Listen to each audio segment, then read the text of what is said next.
Deuteronomy, chapter 1. These are the words Moses spoke to all Israel in the desert east of the Jordan, that is, in the Arabah, opposite Suph, between Paran and Tophel, Laban, Hazeroth, and Dizahab. It takes 11 days to go from Horeb to Kadesh Barnea by the Mount Seir road. In the 40th year, on the first day of the 11th month, Moses proclaimed to the Israelites all that the Lord had commanded him concerning them. This was after he had defeated Sihon, king of the Amorites, who reigned in Heshbon, and at Edrei had defeated Og, king of Bashan, who reigned in Ashtaroth. East of the Jordan, in the territory of Moab, Moses began to expound this law, saying, The Lord our God said to us at Horeb, You have stayed long enough at this mountain. Break camp and advance into the hill country of the Amorites. Go to all the neighboring peoples in the Arabah, in the mountains, in the western foothills, in the Negev, and along the coast to the land of the Canaanites, and to Lebanon, as far as the great river, the Euphrates. See, I have given you this land. Go in and take possession of the land that the Lord swore he would give to your fathers, to Abraham, Isaac, and Jacob, and to their descendants after them. At that time I said to you, You are too heavy a burden for me to carry alone. The Lord your God has increased your numbers so that today you are as many as the stars in the sky. May the Lord, the God of your fathers, increase you 1,000 times and bless you as he has promised. But how can I bear your problems and your burdens and your disputes all by myself? Choose some wise, understanding, and respected men from each of your tribes, and I will set them over you. You answered me, What you propose to do is good. So I took the leading men of your tribes, wise and respected men, and appointed them to have authority over you, as commanders of thousands, of hundreds, of fifties, and of tens, and as tribal officials. And I charged your judges at that time, Hear the disputes between your brothers and judge fairly, whether the case is between brother Israelites or between one of them and an alien. Do not show partiality in judging. Hear both small and great alike. Do not be afraid of any man, for judgment belongs to God. Bring me any case too hard for you, and I will hear it. And at that time I told you everything you were to do. Then, as the Lord our God commanded us, we set out from Horeb and went toward the hill country of the Amorites, through all that vast and dreadful desert that you have seen, and so we reached Kadesh Barnea. Then I said to you, You have reached the hill country of the Amorites, which the Lord our God is giving us. See, the Lord your God has given you the land. Go up and take possession of it, as the Lord the God of your fathers told you. Do not be afraid. Do not be discouraged. Then all of you came to me and said, Let us send men ahead to spy out the land for us, and bring back a report about the route we are to take and the towns we will come to. The idea seemed good to me, so I selected 12 of you, one man from each tribe. They left and went up into the hill country, and came to the valley of Eshcol and explored it, taking with them some of the fruit of the land. They brought it down to us and reported, It is a good land that the Lord our God is giving us. But you were unwilling to go up. You rebelled against the command of the Lord your God. You grumbled in your tents and said, The Lord hates us. So he brought us out of Egypt to deliver us into the hands of the Amorites, to destroy us. Where can we go? Our brothers have made us lose heart. They say, The people are stronger and taller than we are. The cities are large, with walls up to the sky. We even saw the Anakites there. Then I said to you, Do not be terrified. Do not be afraid of them. The Lord your God, who is going before you, will fight for you, as he did for you in Egypt, before your very eyes, and in the desert. There you saw how the Lord your God carried you, as a father carries his son, all the way you went until you reached this place. In spite of this, you did not trust in the Lord your God, who went ahead of you, on your journey, in fire by night and in a cloud by day, to search out places for you to camp and to show you the way you should go. When the Lord heard what you said, he was angry and solemnly swore, "Not a man of this evil generation shall see the good land I swore to give your forefathers, except Caleb, son of Jephunneh. He will see it, and I will give him and his descendants the land he set his feet on, because he followed the Lord wholeheartedly. Because of you, the Lord became angry with me also and said, 'You shall not enter it either, but your assistant, Joshua, son of Nun, will enter it.' Encourage him, because he will lead Israel to inherit it. And the little ones that you said would be taken captive, your children who do not yet know good from bad, they will enter the land. I will give it to them, and they will take possession of it. But as for you, turn around and set out toward the desert along the route to the Red Sea." Then you replied, "We have sinned against the Lord.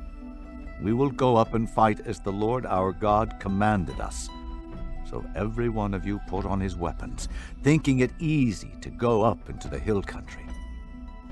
But the Lord said to me, "Tell them, do not go up and fight, because I will not be with you. You will be defeated by your enemies."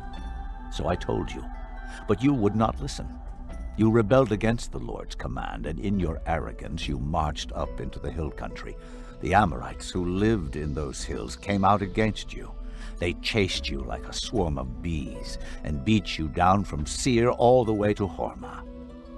You came back and wept before the Lord, but he paid no attention to your weeping and turned a deaf ear to you. And so you stayed in Kadesh many days, all the time you spent there. Chapter 2. Then we turned back and set out toward the desert along the route to the Red Sea, as the Lord had directed me. For a long time we made our way around the hill country of Seir. Then the Lord said to me, "You have made your way around this hill country long enough. Now turn north. Give the people these orders. You are about to pass through the territory of your brothers, the descendants of Esau, who live in Seir. They will be afraid of you, but be very careful. Do not provoke them to war, for I will not give you any of their land, not even enough to put your foot on. I have given Esau the hill country of Seir as his own. You are to pay them in silver for the food you eat and the water you drink. The Lord, your God, has blessed you in all the work of your hands. He has watched over your journey through this vast desert. These 40 years the Lord, your God, has been with you, and you have not lacked anything." So we went on past our brothers, the descendants of Esau, who live in Seir. We turned from the Arabah road, which comes up from Elath and Ezion-Geber, and traveled along the desert road of Moab. Then the Lord said to me, "Do not harass the Moabites or provoke them to war, for I will not give you any part of their land. I have given Ar to the descendants of Lot as a possession." The Emites used to live there, a people strong and numerous, and as tall as the Anakites.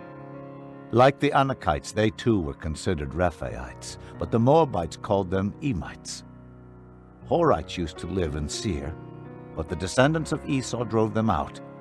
They destroyed the Horites from before them and settled in their place, just as Israel did in the land the Lord gave them as their possession. And the Lord said, "Now get up and cross the Zered Valley." So we crossed the valley. 38 years passed from the time we left Kadesh Barnea until we crossed the Zered Valley. By then, that entire generation of fighting men had perished from the camp, as the Lord had sworn to them. The Lord's hand was against them until he had completely eliminated them from the camp. Now when the last of these fighting men among the people had died, the Lord said to me, "Today you are to pass by the region of Moab at Ar. When you come to the Ammonites, do not harass them or provoke them to war, for I will not give you possession of any land belonging to the Ammonites. I have given it as a possession to the descendants of Lot. That too was considered a land of the Rephaites, who used to live there. But the Ammonites called them Zamzamites. They were a people strong and numerous, and as tall as the Anakites. The Lord destroyed them from before the Ammonites, who drove them out and settled in their place.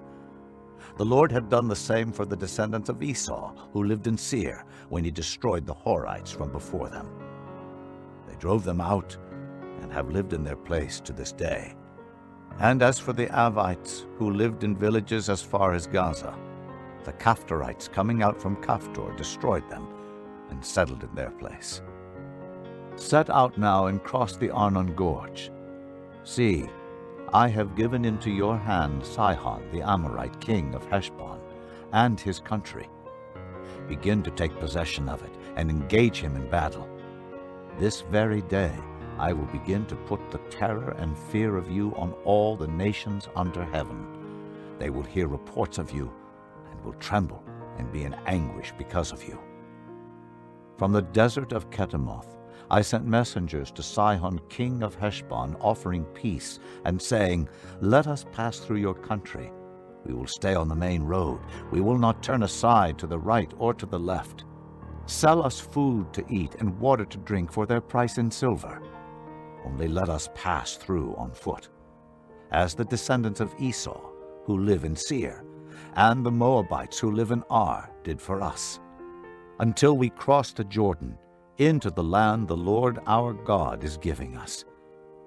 But Sihon king of Heshbon refused to let us pass through, for the Lord your God had made his spirit stubborn and his heart obstinate in order to give him into your hands, as he has now done. The Lord said to me, See, I have begun to deliver Sihon and his country over to you. Now begin to conquer and possess his land.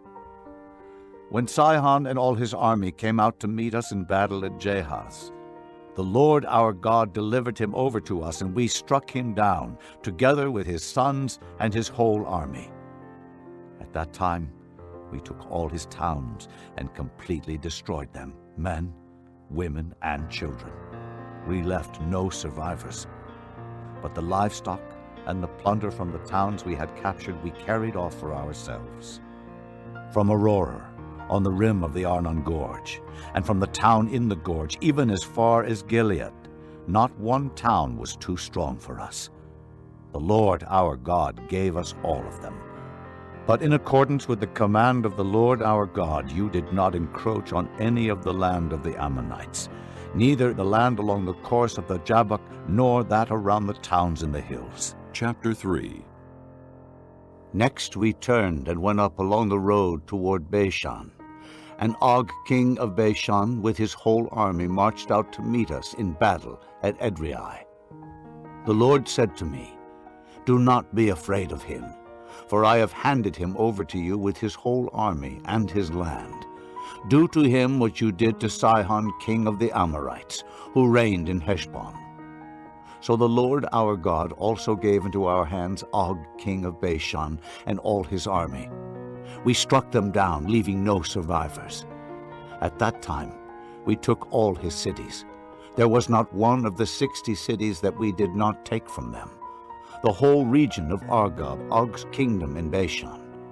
All these cities were fortified with high walls and with gates and bars, and there were also a great many unwalled villages.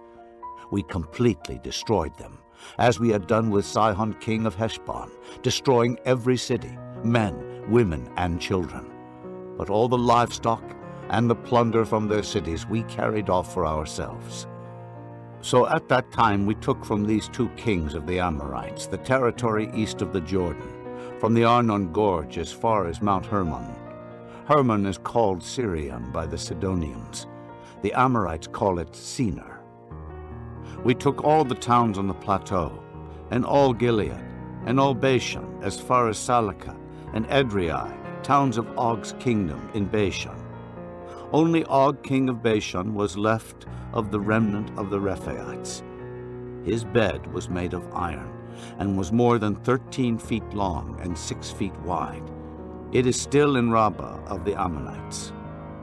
Of the land that we took over at that time, I gave the Reubenites and the Gadites the territory north of Aroer by the Arnon Gorge, including half the hill country of Gilead, together with its towns. The rest of Gilead and also all of Bashan, the kingdom of Og, I gave to the half-tribe of Manasseh. The whole region of Argob and Bashan used to be known as a land of the Rephaites. Jair, a descendant of Manasseh, took the whole region of Argob as far as the border of the Jeshurites and the Maacathites. It was named after him, so that to this day Bashan is called Havoth Jair. And I gave Gilead to Machir. But to the Reubenites and the Gadites I gave the territory extending from Gilead down to the Arnon Gorge, the middle of the gorge being the border, and out to the Jabbok River, which is the border of the Ammonites. Its western border was the Jordan in the Arabah, from Kinnereth to the sea of the Arabah, the Salt Sea, below the slopes of Pisgah. I commanded you at that time. The Lord your God has given you this land to take possession of it, but all your able-bodied men armed for battle must cross over ahead of your brother Israelites. However, your wives, your children, and your livestock, I know you have much livestock, may stay in the towns I have given you, until the Lord gives rest to your brothers as he has to you, and they too have taken over the land that the Lord your God is giving them across the Jordan. After that, each of you may go back to the possession I have given you. At that time, I commanded Joshua, you have seen with your own eyes all that the Lord your God has done to these two kings. The Lord will do the same to all the kingdoms over there where you are going. Do not be afraid of them. The Lord your God himself will fight for you. At that time, I pleaded with the Lord, O sovereign Lord, you have begun to show to your servant your greatness and your strong hand. For what God is there in heaven or on earth who can do the deeds and mighty works you do? Let me go over and see the good land beyond the Jordan, that fine hill country, and Lebanon. But because of you the Lord was angry with me and would not listen to me. That is enough, the Lord said. Do not speak to me any more about this matter.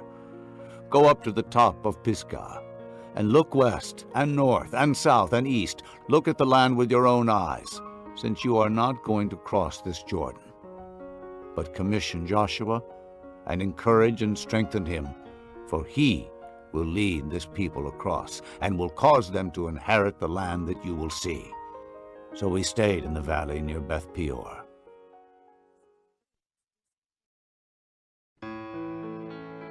Chapter 4. Hear now, O Israel, the decrees and laws I am about to teach you. Follow them, so that you may live and may go in and take possession of the land that the Lord, the God of your fathers, is giving you. Do not add to what I command you, and do not subtract from it, but keep the commands of the Lord your God that I give you. You saw with your own eyes what the Lord did at Baal Peor. The Lord your God destroyed from among you every one who followed the Baal of Peor.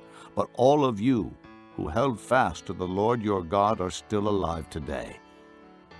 See, I have taught you decrees and laws as the Lord my God commanded me, so that you may follow them in the land you are entering to take possession of it. Observe them carefully, for this will show your wisdom and understanding to the nations, who will hear about all these decrees and say, surely this great nation is a wise and understanding people. What other nation is so great as to have their gods near them the way the Lord our God is near us whenever we pray to him? And what other nation is so great as to have such righteous decrees and laws as this body of laws I am setting before you today? Only be careful and watch yourselves closely, so that you do not forget the things your eyes have seen, or let them slip from your heart as long as you live. Teach them to your children, and to their children after them. Remember the day you stood before the Lord your God at Horeb, when he said to me, Assemble the people before me to hear my words, so that they may learn to revere me as long as they live in the land, and may teach them to their children. You came near and stood at the foot of the mountain while it blazed with fire to the very heavens, with black clouds and deep darkness. Then the Lord spoke to you out of the fire. You heard the sound of words, but saw no form. There was only a voice. He declared to you his covenant, the 10 Commandments, which he commanded you to follow, and then wrote them on 2 stone tablets. And the Lord directed me at that time to teach you the decrees and laws you are to follow in the land that you are crossing the Jordan to possess. You saw no form of any kind the day the Lord spoke to you at Horeb out of the fire. Therefore, watch yourselves very carefully, so that you do not become corrupt and make for yourselves an idol, an image of any shape, whether formed like a man or a woman, or like any animal on earth, or any bird that flies in the air, or like any creature that moves along the ground, or any fish in the waters below. And when you look up to the sky and see the sun, the moon, and the stars, all the heavenly array, do not be enticed into bowing down to them and worshiping things the Lord your God has apportioned to all the nations under heaven. But as for you, the Lord took you and brought you out of the iron-smelting furnace, out of Egypt, to be the people of his inheritance, as you now are. The Lord was angry with me because of you, and he solemnly swore that I would not cross the Jordan and enter the good land the Lord your God is giving you as your inheritance. I will die in this land. I will not cross the Jordan, but you are about to cross over and take possession of that good land. Be careful not to forget the covenant of the Lord your God that he made with you. Do not make for yourselves an idol in the form of anything the Lord your God has forbidden. For the Lord your God is a consuming fire, a jealous God. After you have had children and grandchildren and have lived in the land a long time, if you then become corrupt and make any kind of idol, doing evil in the eyes of the Lord your God and provoking him to anger, I call heaven and earth as witnesses against you this day that you will quickly perish from the land that you are crossing the Jordan to possess. You will not live there long, but will certainly be destroyed. The Lord will scatter you among the peoples, and only a few of you will survive among the nations to which the Lord will drive you. There you will worship man-made gods of wood and stone, which cannot see or hear or eat or smell. But if from there you seek the Lord your God, you will find him if you look for him with all your heart and with all your soul. When you are in distress, and all these things have happened to you, then in later days you will return to the Lord your God and obey him. For the Lord your God is a merciful God. He will not abandon or destroy you or forget the covenant with your forefathers, which he confirmed to them by oath. Ask now about the former days, long before your time, from the day God created man on the earth. Ask from one end of the heavens to the other. Has anything so great as this ever happened, or has anything like it ever been heard of? Has any other people heard the voice of God speaking out of fire, as you have, and lived? Has any God ever tried to take for himself one nation out of another nation, by testings, by miraculous signs and wonders, by war, by a mighty hand and an outstretched arm, or by great and awesome deeds, like all the things the Lord your God did for you in Egypt before your very eyes? You were shown these things so that you might know that the Lord is God. Besides him, there is no other. From heaven he made you hear his voice to discipline you. On earth He showed you his great fire, and you heard his words from out of the fire. Because he loved your forefathers and chose their descendants after them, he brought you out of Egypt by his presence and his great strength, to drive out before you nations greater and stronger than you, and to bring you into their land, to give it to you for your inheritance, as it is today. Acknowledge and take to heart this day that the Lord is God in heaven above and on the earth below. There is no other. Keep his decrees and commands, which I am giving you today, so that it may go well with you and your children after you, and that you may live long in the land the Lord your God gives you for all time. Then Moses set aside 3 cities east of the Jordan, to which anyone who had killed a person could flee if he had unintentionally killed his neighbor without malice aforethought. He could flee into one of these cities and save his life.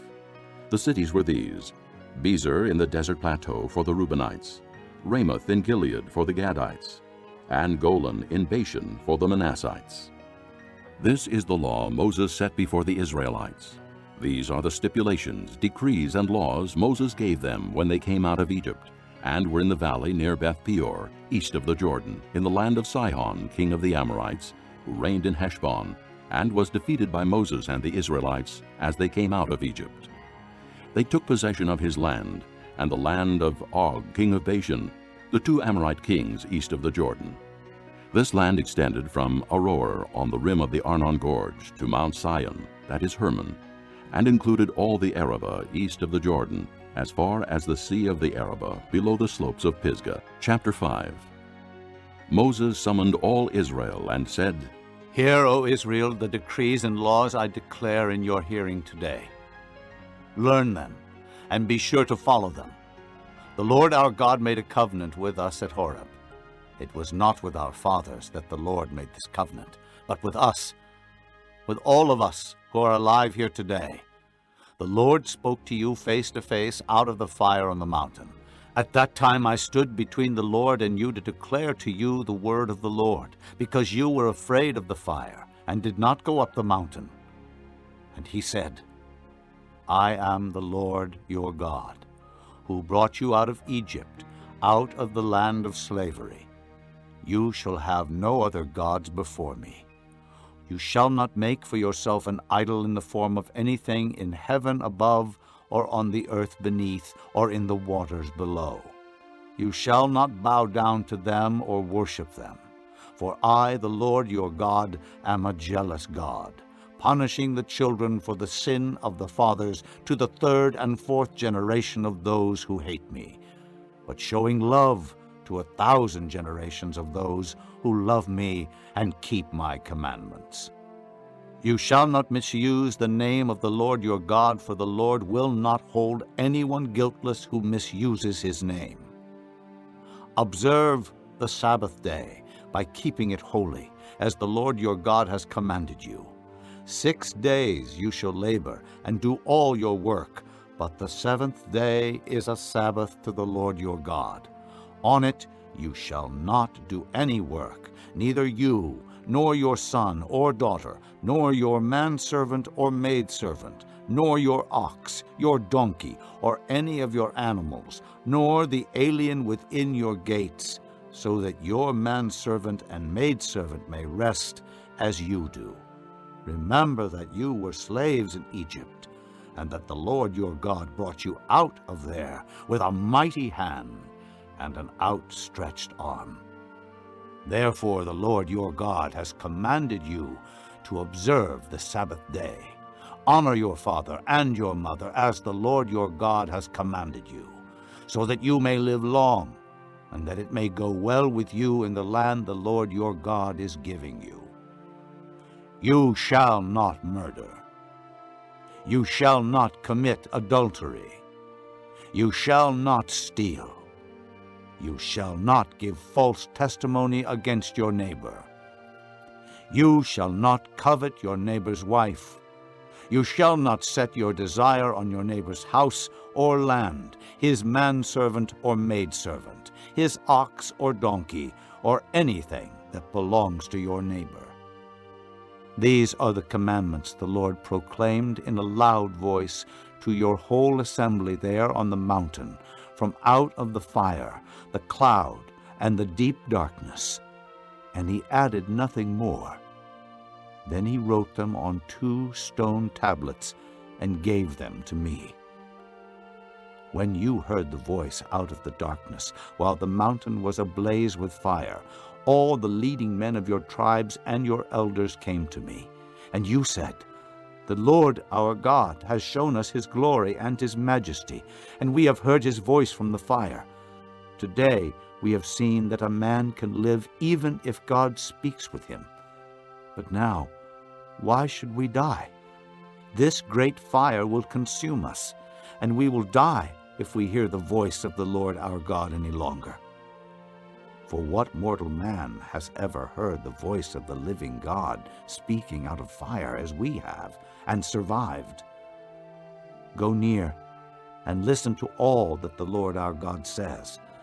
Then tell us whatever the Lord our God tells you. We will listen and obey." The Lord heard you when you spoke to me, and the Lord said to me, "I have heard what this people said to you. Everything they said was good. Oh, that their hearts would be inclined to fear me, and keep all my commands always, so that it might go well with them and their children forever. Go tell them to return to their tents. But you stay here with me, so that I may give you all the commands, decrees, and laws you are to teach them to follow in the land I am giving them to possess. So be careful to do what the Lord your God has commanded you. Do not turn aside to the right or to the left. Walk in all the way that the Lord your God has commanded you, so that you may live and prosper and prolong your days in the land that you will possess." Chapter 6. These are the commands, decrees, and laws the Lord your God directed me to teach you to observe in the land that you are crossing the Jordan to possess, so that you, your children, and their children after them may fear the Lord your God as long as you live, by keeping all his decrees and commands that I give you, and so that you may enjoy long life. Hear, O Israel, and be careful to obey, so that it may go well with you, and that you may increase greatly in a land flowing with milk and honey, just as the Lord, the God of your fathers, promised you. Hear, O Israel, the Lord our God, the Lord is one. Love the Lord your God with all your heart and with all your soul and with all your strength. These commandments that I give you today are to be upon your hearts. Impress them on your children. Talk about them when you sit at home and when you walk along the road, when you lie down and when you get up. Tie them as symbols on your hands and bind them on your foreheads. Write them on the doorframes of your houses and on your gates. When the Lord your God brings you into the land he swore to your fathers, to Abraham, Isaac, and Jacob to give you, a land with large, flourishing cities you did not build, houses filled with all kinds of good things you did not provide, wells you did not dig, and vineyards and olive groves you did not plant. Then when you eat and are satisfied, be careful that you do not forget the Lord, who brought you out of Egypt, out of the land of slavery.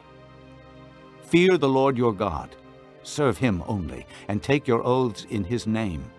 Do not follow other gods, the gods of the peoples around you. For the Lord your God, who is among you, is a jealous God, and his anger will burn against you, and he will destroy you from the face of the land. Do not test the Lord your God as you did at Massah. Be sure to keep the commands of the Lord your God and the stipulations and decrees he has given you.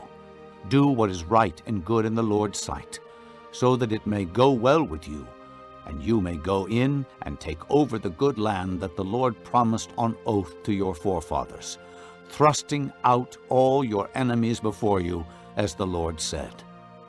In the future, when your son asks you, What is the meaning of the stipulations, decrees, and laws the Lord our God has commanded you? Tell him, we were slaves of Pharaoh in Egypt, but the Lord brought us out of Egypt with a mighty hand. Before our eyes, the Lord sent miraculous signs and wonders, great and terrible, upon Egypt and Pharaoh and his whole household. But he brought us out from there to bring us in and give us the land that he promised on oath to our forefathers. The Lord commanded us to obey all these decrees and to fear the Lord our God, so that we might always prosper and be kept alive, as is the case today. And if we are careful to obey all this law before the Lord our God as he has commanded us, that will be our righteousness. Chapter 7. When the Lord your God brings you into the land you are entering to possess, and drives out before you many nations, the Hittites, Girgashites, Amorites, Canaanites, Perizzites, Hivites, and Jebusites, 7 nations larger and stronger than you. And when the Lord your God has delivered them over to you, and you have defeated them, then you must destroy them totally. Make no treaty with them, and show them no mercy. Do not intermarry with them. Do not give your daughters to their sons, or take their daughters for your sons. For they will turn your sons away from following me to serve other gods, and the Lord's anger will burn against you, and will quickly destroy you. This is what you are to do to them. Break down their altars, smash their sacred stones, cut down their Asherah poles, and burn their idols in the fire. For you are a people holy to the Lord your God. The Lord your God has chosen you out of all the peoples on the face of the earth to be his people, his treasured possession. The Lord did not set his affection on you and choose you because you were more numerous than other peoples, for you were the fewest of all peoples. But it was because the Lord loved you and kept the oath he swore to your forefathers that he brought you out with a mighty hand and redeemed you from the land of slavery, from the power of Pharaoh, king of Egypt. Know, therefore, that the Lord your God is God. He is the faithful God, keeping his covenant of love to 1,000 generations of those who love him and keep his commands. But those who hate him he will repay to their face by destruction. He will not be slow to repay to their face those who hate him. Therefore, take care to follow the commands, decrees, and laws I give you today. If you pay attention to these laws and are careful to follow them, then the Lord your God will keep his covenant of love with you, as he swore to your forefathers. He will love you and bless you and increase your numbers. He will bless the fruit of your womb, the crops of your land, your grain, new wine and oil, the calves of your herds, and the lambs of your flocks in the land that he swore to your forefathers to give you. You will be blessed more than any other people. None of your men or women will be childless, nor any of your livestock without young.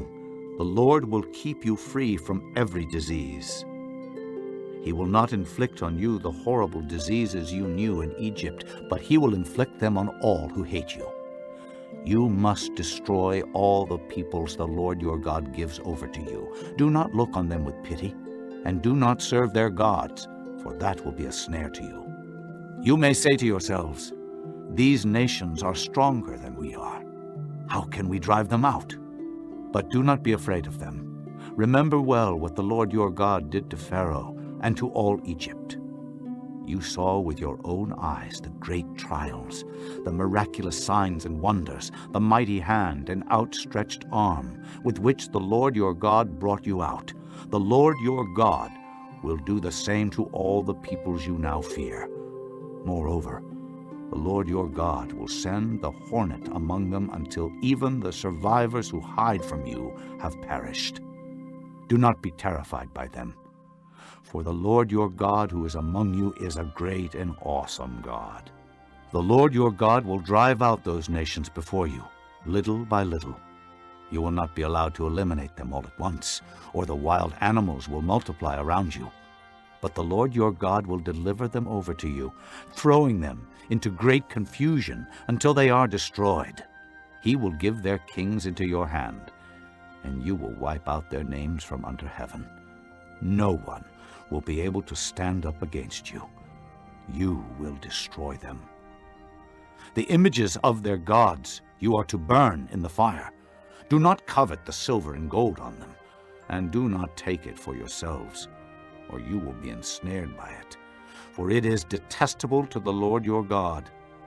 Do not bring a detestable thing into your house, or you, like it, will be set apart for destruction. Utterly abhor and detest it, for it is set apart for destruction. Chapter 8. Be careful to follow every command I am giving you today, so that you may live and increase and may enter and possess the land that the Lord promised on oath to your forefathers. Remember how the Lord your God led you all the way in the desert these 40 years, to humble you and to test you in order to know what was in your heart, whether or not you would keep his commands. He humbled you, causing you to hunger and then feeding you with manna, which neither you nor your fathers had known, to teach you that man does not live on bread alone, but on every word that comes from the mouth of the Lord. Your clothes did not wear out, and your feet did not swell during these 40 years. Know then in your heart that as a man disciplines his son, so the Lord your God disciplines you. Observe the commands of the Lord your God, walking in his ways and revering him. For the Lord your God is bringing you into a good land, a land with streams and pools of water, with springs flowing in the valleys and hills, a land with wheat and barley, vines and fig trees, pomegranates, olive oil and honey, a land where bread will not be scarce, and you will lack nothing, a land where the rocks are iron, and you can dig copper out of the hills. When you have eaten and are satisfied, praise the Lord your God for the good land he has given you. Be careful that you do not forget the Lord your God, failing to observe his commands, his laws, and his decrees that I am giving you this day. Otherwise, when you eat and are satisfied, when you build fine houses and settle down, and when your herds and flocks grow large, and your silver and gold increase, and all you have is multiplied, then your heart will become proud, and you will forget the Lord your God, who brought you out of Egypt, out of the land of slavery. He led you through the vast and dreadful desert, that thirsty and waterless land, with its venomous snakes and scorpions. He brought you water out of hard rock. He gave you manna to eat in the desert, something your fathers had never known, to humble and to test you, so that in the end it might go well with you. You may say to yourself, my power and the strength of my hands have produced this wealth for me. But remember the Lord your God, for it is he who gives you the ability to produce wealth, and so confirms his covenant, which he swore to your forefathers as it is today. If you ever forget the Lord your God and follow other gods and worship and bow down to them, I testify against you today that you will surely be destroyed. Like the nations the Lord destroyed before you, so you will be destroyed for not obeying the Lord your God. Chapter 9. Hear, O Israel, you are now about to cross the Jordan, to go in and dispossess nations greater and stronger than you, with large cities that have walls up to the sky. The people are strong and tall, Anakites. You know about them and have heard it said, who can stand up against the Anakites? But be assured today that the Lord your God is the one who goes across ahead of you like a devouring fire. He will destroy them. He will subdue them before you, and you will drive them out and annihilate them quickly, as the Lord has promised you. After the Lord your God has driven them out before you, do not say to yourself, the Lord has brought me here to take possession of this land because of my righteousness. No, it is on account of the wickedness of these nations that the Lord is going to drive them out before you. It is not because of your righteousness or your integrity that you are going in to take possession of their land, but on account of the wickedness of these nations, the Lord your God will drive them out before you, to accomplish what he swore to your fathers, to Abraham, Isaac, and Jacob. Understand then that it is not because of your righteousness that the Lord your God is giving you this good land to possess, for you are a stiff-necked people. Remember this, and never forget how you provoked the Lord your God to anger in the desert. From the day you left Egypt until you arrived here, you have been rebellious against the Lord. At Horeb, you aroused the Lord's wrath, so that he was angry enough to destroy you. When I went up on the mountain to receive the tablets of stone, the tablets of the covenant that the Lord had made with you, I stayed on the mountain 40 days and 40 nights. I ate no bread and drank no water. The Lord gave me 2 stone tablets inscribed by the finger of God. On them were all the commandments the Lord proclaimed to you on the mountain out of the fire on the day of the assembly. At the end of the 40 days and 40 nights, the Lord gave me the 2 stone tablets, the tablets of the covenant. Then the Lord told me, "Go down from here at once, because your people, whom you brought out of Egypt, have become corrupt. They have turned away quickly from what I commanded them, and have made a cast idol for themselves." And the Lord said to me, "I have seen this people, and they are a stiff-necked people indeed.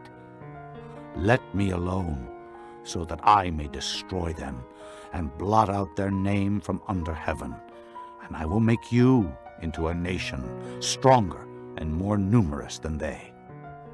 So I turned and went down from the mountain while it was ablaze with fire, and the 2 tablets of the covenant were in my hands.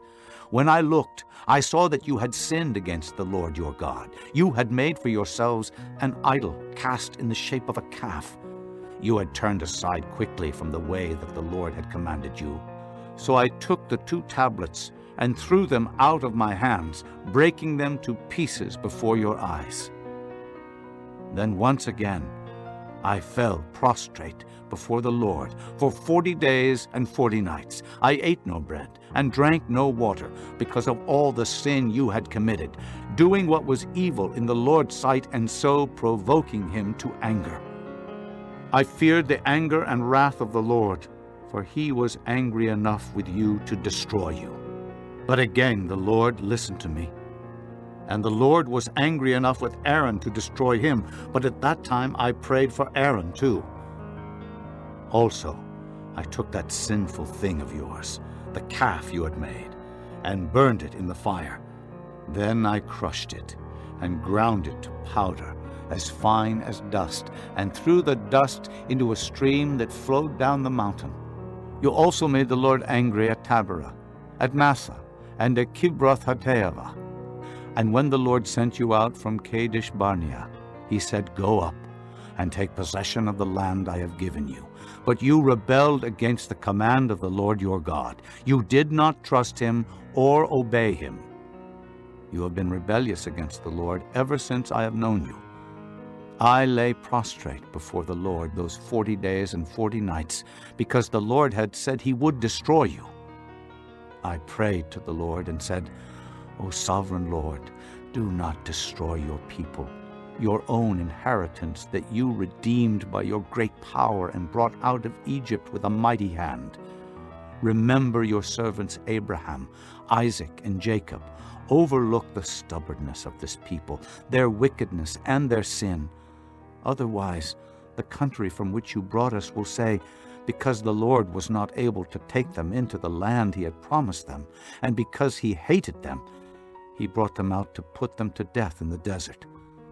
But they are your people, your inheritance that you brought out by your great power and your outstretched arm." Chapter 10.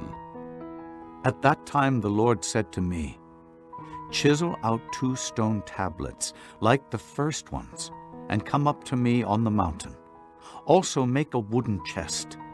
I will write on the tablets the words that were on the first tablets which you broke. Then you are to put them in the chest."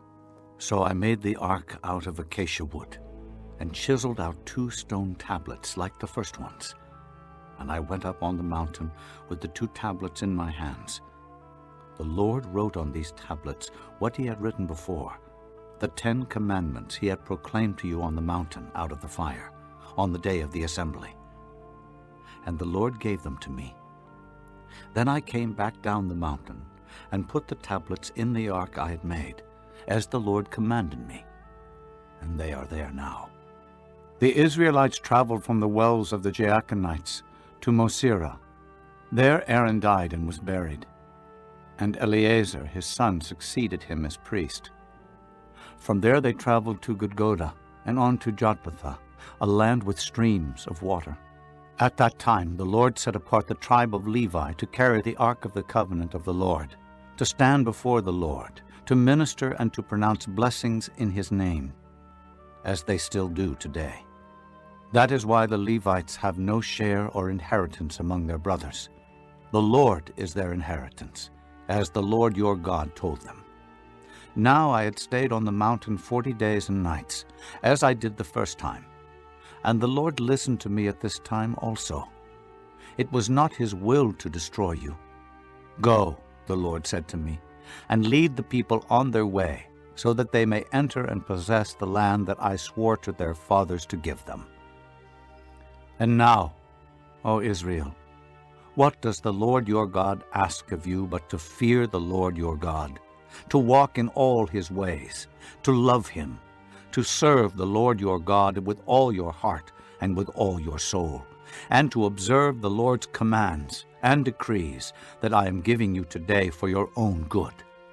To the Lord your God belong the heavens, even the highest heavens, the earth and everything in it.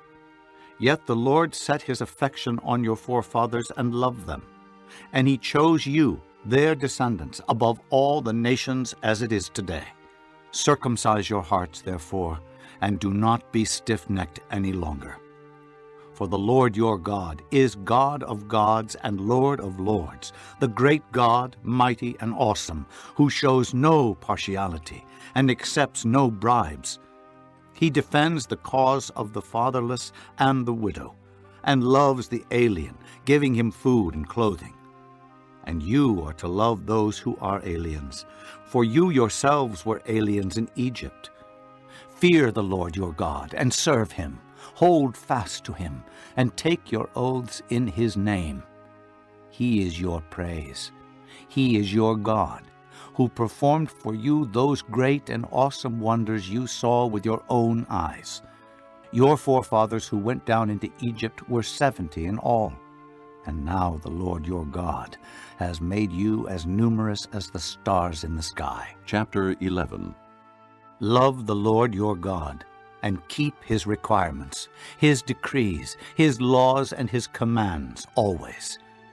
Remember today that your children were not the ones who saw and experienced the discipline of the Lord your God, his majesty, his mighty hand, his outstretched arm, the signs he performed and the things he did in the heart of Egypt, both to Pharaoh, king of Egypt, and to his whole country, what he did to the Egyptian army, to its horses and chariots, how he overwhelmed them with the waters of the Red Sea as they were pursuing you, and how the Lord brought lasting ruin on them. It was not your children who saw what he did for you in the desert until you arrived at this place, and what he did to Dathan and Abiram, sons of Eliab the Reubenite, when the earth opened its mouth right in the middle of all Israel and swallowed them up with their households, their tents, and every living thing that belonged to them. But it was your own eyes that saw all these great things the Lord has done. Observe, therefore, all the commands I am giving you today, so that you may have the strength to go in and take over the land that you are crossing the Jordan to possess, and so that you may live long in the land that the Lord swore to your forefathers to give to them and their descendants, a land flowing with milk and honey. The land you are entering to take over is not like the land of Egypt, from which you have come, where you planted your seed and irrigated it by foot as in a vegetable garden.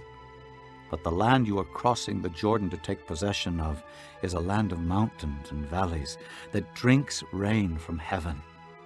It is a land the Lord your God cares for.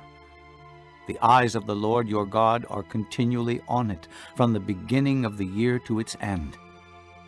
So if you faithfully obey the commands I am giving you today, to love the Lord your God and to serve him with all your heart and with all your soul, then I will send rain on your land in its season, both autumn and spring rains, so that you may gather in your grain, new wine and oil. I will provide grass in the fields for your cattle, and you will eat and be satisfied. Be careful, or you will be enticed to turn away and worship other gods and bow down to them. Then the Lord's anger will burn against you, and he will shut the heavens so that it will not rain, and the ground will yield no produce, and you will soon perish from the good land the Lord is giving you. Fix these words of mine in your hearts and minds. Tie them as symbols on your hands, and bind them on your foreheads. Teach them to your children, talking about them when you sit at home and when you walk along the road, when you lie down and when you get up. Write them on the doorframes of your houses and on your gates, so that your days and the days of your children may be many in the land that the Lord swore to give your forefathers, as many as the days that the heavens are above the earth. If you carefully observe all these commands I am giving you to follow, to love the Lord your God, to walk in all his ways, and to hold fast to him, then the Lord will drive out all these nations before you, and you will dispossess nations larger and stronger than you. Every place where you set your foot will be yours. Your territory will extend from the desert to Lebanon, and from the Euphrates River to the western sea. No man will be able to stand against you. The Lord your God, as he promised you, will put the terror and fear of you on the whole land wherever you go. See, I am setting before you today a blessing and a curse. The blessing, if you obey the commands of the Lord your God that I am giving you today. The curse, if you disobey the commands of the Lord your God and turn from the way that I command you today by following other gods, which you have not known. When the Lord your God has brought you into the land you are entering to possess, you are to proclaim on Mount Gerizim the blessings, and on Mount Ebal the curses. As you know, these mountains are across the Jordan, west of the road toward the setting sun, near the great trees of Morah, in the territory of those Canaanites living in the Arabah, in the vicinity of Gilgal. You are about to cross the Jordan to enter and take possession of the land the Lord your God is giving you. When you have taken it over and are living there, be sure that you obey all the decrees and laws I am setting before you today. Chapter 12. These are the decrees and laws you must be careful to follow in the land that the Lord, the God of your fathers, has given you to possess, as long as you live in the land.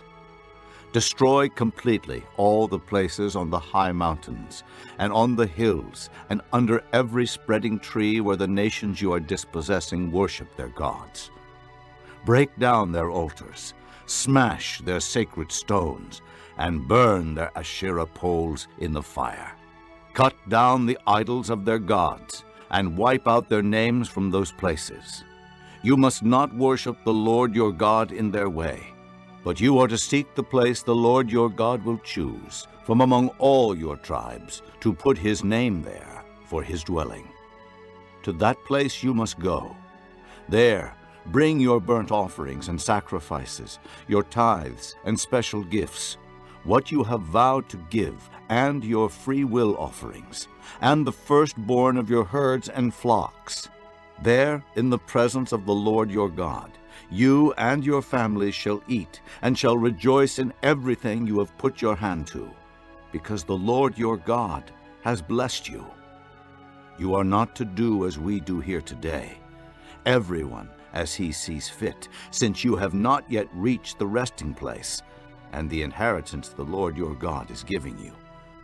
But you will cross the Jordan, and settle in the land the Lord your God is giving you as an inheritance, and he will give you rest from all your enemies around you, so that you will live in safety. Then to the place the Lord your God will choose as a dwelling for his name, there you are to bring everything I command you: your burnt offerings and sacrifices, your tithes and special gifts, and all the choice possessions you have vowed to the Lord. And there rejoice before the Lord your God, you, your sons and daughters, your men servants and maidservants, and the Levites from your towns, who have no allotment or inheritance of their own. Be careful not to sacrifice your burnt offerings anywhere you please. Offer them only at the place the Lord will choose in one of your tribes, and there observe everything I command you. Nevertheless, you may slaughter your animals in any of your towns and eat as much of the meat as you want, as if it were gazelle or deer, according to the blessing the Lord your God gives you. Both the ceremonially unclean and the clean may eat it. But you must not eat the blood. Pour it out on the ground like water. You must not eat in your own towns the tithe of your grain and new wine and oil, or the firstborn of your herds and flocks, or whatever you have vowed to give, or your freewill offerings or special gifts. Instead, you are to eat them in the presence of the Lord your God at the place the Lord your God will choose. You, your sons and daughters, your men servants and maidservants, and the Levites from your towns, and you are to rejoice before the Lord your God in everything you put your hand to. Be careful not to neglect the Levites as long as you live in your land. When the Lord your God has enlarged your territory as he promised you, and you crave meat and say, I would like some meat, then you may eat as much of it as you want. If the place where the Lord your God chooses to put his name is too far away from you, you may slaughter animals from the herds and flocks the Lord has given you, as I have commanded you. And in your own towns you may eat as much of them as you want. Eat them as you would gazelle or deer. Both the ceremonially unclean and the clean may eat. But be sure you do not eat the blood, because the blood is the life, and you must not eat the life with the meat. You must not eat the blood. Pour it out on the ground like water. Do not eat it, so that it may go well with you and your children after you, because you will be doing what is right in the eyes of the Lord. But take your consecrated things, and whatever you have vowed to give, and go to the place the Lord will choose. Present your burnt offerings on the altar of the Lord your God, both the meat and the blood. The blood of your sacrifices must be poured beside the altar of the Lord your God, but you may eat the meat. Be careful to obey all these regulations I am giving you, so that it may always go well with you and your children after you, because you will be doing what is good and right in the eyes of the Lord your God. The Lord your God will cut off before you the nations you are about to invade and dispossess.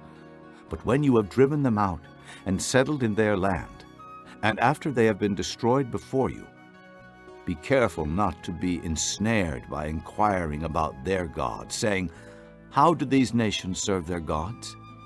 We will do the same. You must not worship the Lord your God in their way, because in worshiping their gods, they do all kinds of detestable things the Lord hates. They even burn their sons and daughters in the fire as sacrifices to their gods. See that you do all I command you. Do not add to it or take away from it. Chapter 13. If a prophet or one who foretells by dreams appears among you and announces to you a miraculous sign or wonder, and if the sign or wonder of which he has spoken takes place, and he says, Let us follow other gods, gods you have not known, and let us worship them, you must not listen to the words of that prophet or dreamer. The Lord your God is testing you to find out whether you love him with all your heart and with all your soul. It is the Lord your God you must follow, and him you must revere. Keep his commands and obey him. Serve him and hold fast to him. That prophet or dreamer must be put to death, because he preached rebellion against the Lord your God, who brought you out of Egypt and redeemed you from the land of slavery. He has tried to turn you from the way the Lord your God commanded you to follow. You must purge the evil from among you. If your very own brother, or your son or daughter, or the wife you love, or your closest friend secretly entices you, saying, "Let us go and worship other gods," gods that neither you nor your fathers have known, gods of the peoples around you, whether near or far, from one end of the land to the other, do not yield to him or listen to him. Show him no pity. Do not spare him or shield him. You must certainly put him to death.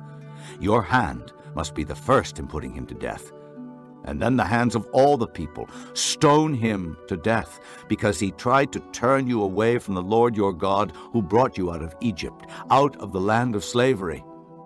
Then all Israel will hear and be afraid, and no one among you will do such an evil thing again. If you hear it said about one of the towns the Lord your God is giving you to live in, that wicked men have arisen among you and have led the people of their town astray, saying, "Let us go and worship other gods," gods you have not known, then you must inquire, probe, and investigate it thoroughly. And if it is true, and it has been proved that this detestable thing has been done among you, you must certainly put to the sword all who live in that town. Destroy it completely, both its people and its livestock. Gather all the plunder of the town into the middle of the public square and completely burn the town and all its plunder as a whole burnt offering to the Lord your God. It is to remain a ruin forever, never to be rebuilt. None of those condemned things shall be found in your hands, so that the Lord will turn from his fierce anger. He will show you mercy, have compassion on you, and increase your numbers, as he promised on oath to your forefathers, because you obey the Lord your God, keeping all his commands that I am giving you today, and doing what is right in his eyes.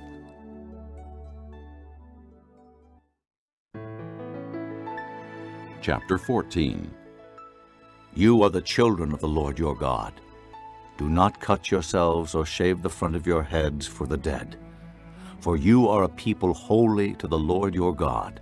Out of all the peoples on the face of the earth, the Lord has chosen you to be his treasured possession. Do not eat any detestable thing.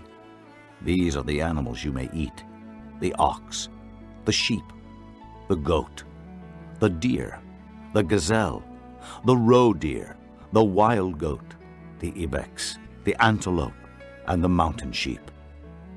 You may eat any animal that has a split hoof, divided in two, and that chews the cud. However, of those that chew the cud, or that have a split hoof completely divided, you may not eat the camel, the rabbit, or the coney. Although they chew the cud, they do not have a split hoof. They are ceremonially unclean for you. The pig is also unclean. Although it has a split hoof, it does not chew the cud. You are not to eat their meat or touch their carcasses. Of all the creatures living in the water, you may eat any that has fins and scales, but anything that does not have fins and scales you may not eat. For you it is unclean. You may eat any clean bird, but these you may not eat: the eagle, the vulture, the black vulture, the red kite, the black kite, any kind of falcon, any kind of raven, the horned owl, the screech owl, the gull, any kind of hawk, the little owl, the great owl, the white owl, the desert owl, the osprey, the cormorant, the stork, any kind of heron, the hoopoe, and the bat. All flying insects that swarm are unclean to you. Do not eat them. But any winged creature that is clean you may eat. Do not eat anything you find already dead. You may give it to an alien living in any of your towns, and he may eat it, or you may sell it to a foreigner. But you are a people holy to the Lord your God. Do not cook a young goat in its mother's milk. Be sure to set aside 1/10 of all that your fields produce each year. Eat the tithe of your grain, new wine, and oil, and the firstborn of your herds and flocks, in the presence of the Lord your God at the place he will choose as a dwelling for his name, so that you may learn to revere the Lord your God always. But if that place is too distant, and you have been blessed by the Lord your God and cannot carry your tithe, because the place where the Lord will choose to put his name is so far away, then exchange your tithe for silver, and take the silver with you and go to the place the Lord your God will choose. Use the silver to buy whatever you like, cattle, sheep, wine, or other fermented drink, or anything you wish. Then you and your household shall eat there in the presence of the Lord your God and rejoice. And do not neglect the Levites living in your towns, for they have no allotment or inheritance of their own. At the end of every 3 years, bring all the tithes of that year's produce and store it in your towns, so that the Levites, who have no allotment or inheritance of their own, and the aliens, the fatherless, and the widows who live in your towns may come and eat and be satisfied, and so that the Lord your God may bless you in all the work of your hands. Chapter 15. At the end of every 7 years you must cancel debts. This is how it is to be done. Every creditor shall cancel the loan he has made to his fellow Israelite. He shall not require payment from his fellow Israelite or brother, because the Lord's time for canceling debts has been proclaimed. You may require payment from a foreigner, but you must cancel any debt your brother owes you. However, there should be no poor among you. For in the land the Lord your God is giving you to possess as your inheritance, he will richly bless you, if only you fully obey the Lord your God and are careful to follow all these commands I am giving you today.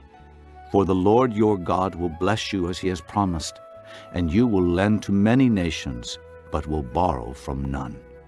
You will rule over many nations, but none will rule over you. If there is a poor man among your brothers in any of the towns of the land that the Lord your God is giving you, do not be hard-hearted or tight-fisted toward your poor brother. Rather be open-handed and freely lend him whatever he needs. Be careful not to harbor this wicked thought: the 7th year, the year for canceling debts, is near, so that you do not show ill will toward your needy brother and give him nothing. He may then appeal to the Lord against you, and you will be found guilty of sin. Give generously to him, and do so without a grudging heart. Then because of this, the Lord your God will bless you in all your work and in everything you put your hand to. There will always be poor people in the land. Therefore I command you to be open-handed toward your brothers and toward the poor and needy in your land. If a fellow Hebrew, a man or a woman, sells himself to you and serves you 6 years, in the 7th year you must let him go free. And when you release him, do not send him away empty-handed. Supply him liberally from your flock, your threshing floor, and your winepress. Give to him as the Lord your God has blessed you. Remember that you were slaves in Egypt, and the Lord your God redeemed you. That is why I give you this command today. But if your servant says to you, I do not want to leave you, because he loves you and your family and is well off with you, then take an awl and push it through his earlobe into the door, and he will become your servant for life. Do the same for your maidservant. Do not consider it a hardship to set your servant free, because his service to you these 6 years has been worth twice as much as that of a hired hand, and the Lord your God will bless you in everything you do. Set apart for the Lord your God every firstborn male of your herds and flocks. Do not put the firstborn of your oxen to work, and do not shear the firstborn of your sheep. Each year you and your family are to eat them in the presence of the Lord your God at the place he will choose. If an animal has a defect, is lame or blind, or has any serious flaw, you must not sacrifice it to the Lord your God. You are to eat it in your own towns. Both the ceremonially unclean and the clean may eat it, as if it were gazelle or deer. But you must not eat the blood. Pour it out on the ground like water. Chapter 16. Observe the month of Abib, and celebrate the Passover of the Lord your God, because in the month of Abib he brought you out of Egypt by night. Sacrifice as the Passover to the Lord your God an animal from your flock or herd at the place the Lord will choose as a dwelling for his name.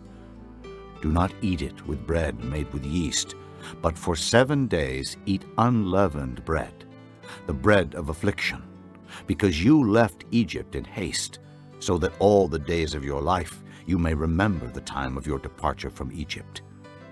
Let no yeast be found in your possession, in all your land, for 7 days. Do not let any of the meat you sacrifice on the evening of the first day remain until morning. You must not sacrifice the Passover in any town the Lord your God gives you, except in the place he will choose as a dwelling for his name.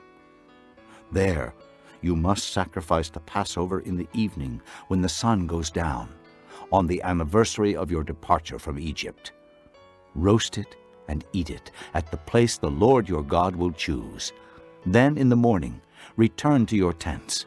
For 6 days eat unleavened bread, and on the 7th day hold an assembly to the Lord your God, and do no work. Count off 7 weeks from the time you begin to put the sickle to the standing grain. Then celebrate the Feast of Weeks to the Lord your God by giving a free will offering in proportion to the blessings the Lord your God has given you. And rejoice before the Lord your God at the place he will choose as a dwelling for his name. You, your sons and daughters, your menservants and maidservants, the Levites in your towns, and the aliens, the fatherless and the widows living among you. Remember that you were slaves in Egypt, and follow carefully these decrees. Celebrate the Feast of Tabernacles for 7 days after you have gathered the produce of your threshing floor and your winepress. Be joyful at your feast, you, your sons and daughters, your menservants and maidservants, and the Levites, the aliens, the fatherless, and the widows who live in your towns. For 7 days celebrate the feast to the Lord your God at the place the Lord will choose. For the Lord your God will bless you in all your harvest and in all the work of your hands, and your joy will be complete. 3 times a year all your men must appear before the Lord your God at the place he will choose, at the Feast of Unleavened Bread, the Feast of Weeks, and the Feast of Tabernacles. No man should appear before the Lord empty-handed. Each of you must bring a gift in proportion to the way the Lord your God has blessed you. Appoint judges and officials for each of your tribes in every town the Lord your God is giving you, and they shall judge the people fairly. Do not pervert justice or show partiality. Do not accept a bribe, for a bribe blinds the eyes of the wise and twists the words of the righteous.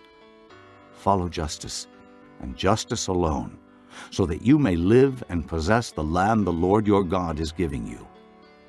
Do not set up any wooden Asherah pole beside the altar you build to the Lord your God, and do not erect a sacred stone, for these the Lord your God hates. Chapter 17. Do not sacrifice to the Lord your God an ox or a sheep that has any defect or flaw in it, for that would be detestable to him. If a man or woman living among you in one of the towns the Lord gives you is found doing evil in the eyes of the Lord your God, in violation of his covenant, and contrary to my command has worshipped other gods, bowing down to them, or to the sun, or the moon, or the stars of the sky, and this has been brought to your attention, then you must investigate it thoroughly. If it is true, and it has been proved that this detestable thing has been done in Israel, Take the man or woman who has done this evil deed to your city gate and stone that person to death. On the testimony of 2 or 3 witnesses a man shall be put to death, but no one shall be put to death on the testimony of only 1 witness. The hands of the witnesses must be the first in putting him to death, and then the hands of all the people. You must purge the evil from among you. If cases come before your courts that are too difficult for you to judge, whether bloodshed, lawsuits, or assaults, take them to the place the Lord your God will choose. Go to the priests who are Levites, and to the judge who is in office at that time. Inquire of them, and they will give you the verdict. You must act according to the decisions they give you at the place the Lord will choose. Be careful to do everything they direct you to do. Act according to the law they teach you and the decisions they give you. Do not turn aside from what they tell you, to the right or to the left. The man who shows contempt for the judge or for the priest who stands ministering there to the Lord your God must be put to death. You must purge the evil from Israel. All the people will hear and be afraid, and will not be contemptuous again. When you enter the land the Lord your God is giving you, and have taken possession of it, and settle in it, and you say, "Let us set a king over us, like all the nations around us," be sure to appoint over you the king the Lord your God chooses. He must be from among your own brothers. Do not place a foreigner over you, one who is not a brother Israelite. The king, moreover, must not acquire great numbers of horses for himself, or make the people return to Egypt to get more of them. For the Lord has told you, you are not to go back that way again. He must not take many wives, or his heart will be led astray. He must not accumulate large amounts of silver and gold. When he takes the throne of his kingdom, he is to write for himself on a scroll a copy of this law, taken from that of the priests who are Levites.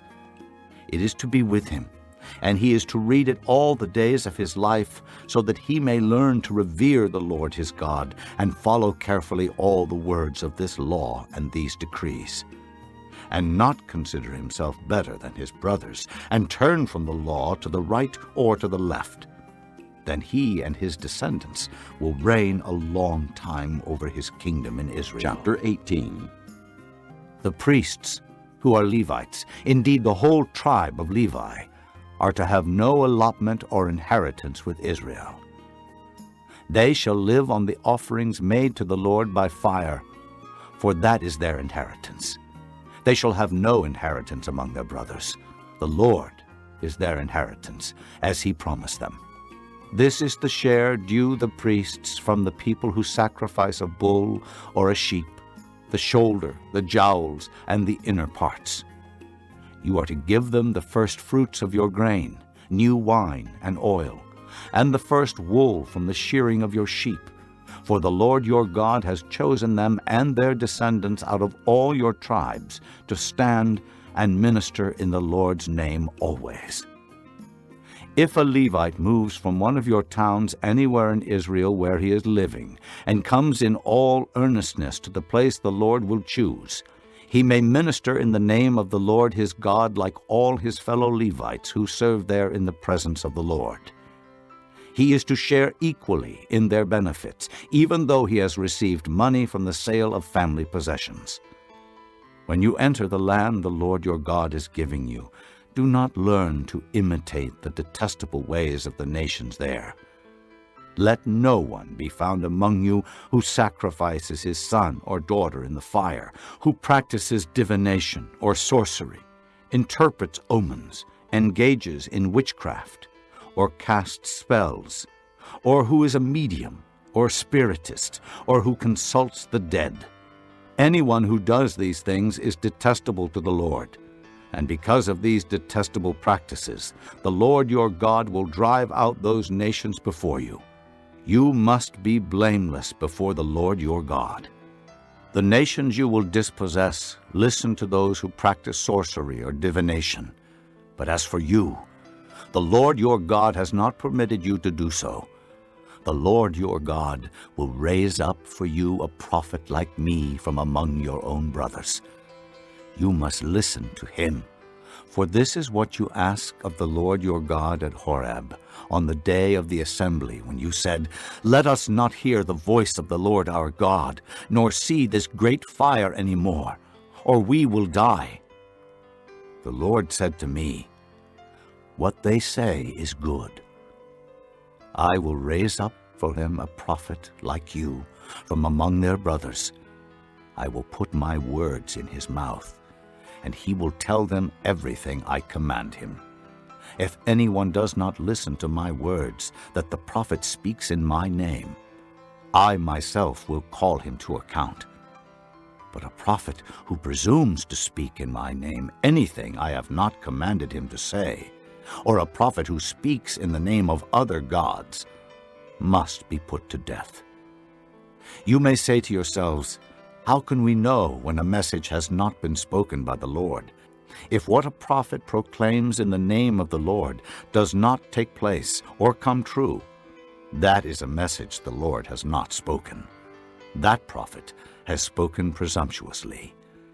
Do not be afraid of him. Chapter 19. When the Lord your God has destroyed the nations whose land he is giving you, and when you have driven them out and settled in their towns and houses, then set aside for yourselves 3 cities, centrally located in the land the Lord your God is giving you to possess. Build roads to them, and divide into 3 parts the land the Lord your God is giving you as an inheritance, so that anyone who kills a man may flee there. This is the rule concerning the man who kills another and flees there to save his life, one who kills his neighbor unintentionally, without malice aforethought. For instance, a man may go into the forest with his neighbor to cut wood, and as he swings his axe to fell a tree, the head may fly off and hit his neighbor and kill him. That man may flee to one of these cities and save his life. Otherwise, the avenger of blood might pursue him in a rage, overtake him if the distance is too great, and kill him, even though he is not deserving of death, since he did it to his neighbor without malice aforethought. This is why I command you to set aside for yourselves 3 cities. If the Lord your God enlarges your territory, as he promised on oath to your forefathers, and gives you the whole land he promised them, because you carefully follow all these laws I command you today, to love the Lord your God, and to walk always in his ways, then you are to set aside 3 more cities. Do this so that innocent blood will not be shed in your land, which the Lord your God is giving you as your inheritance, and so that you will not be guilty of bloodshed. But if a man hates his neighbor, and lies in wait for him, assaults and kills him, and then flees to one of these cities, the elders of his town shall send for him, bring him back from the city, and hand him over to the avenger of blood to die. Show him no pity. You must purge from Israel the guilt of shedding innocent blood, so that it may go well with you. Do not move your neighbor's boundary stone set up by your predecessors in the inheritance you receive in the land the Lord your God is giving you to possess. 1 witness is not enough to convict a man accused of any crime or offense he may have committed. A matter must be established by the testimony of 2 or 3 witnesses. If a malicious witness takes the stand to accuse a man of a crime, the 2 men involved in the dispute must stand in the presence of the Lord before the priests and the judges who are in office at the time. The judges must make a thorough investigation, and if the witness proves to be a liar, giving false testimony against his brother, then do to him as he intended to do to his brother. You must purge the evil from among you. The rest of the people will hear of this and be afraid, and never again will such an evil thing be done among you. Show no pity.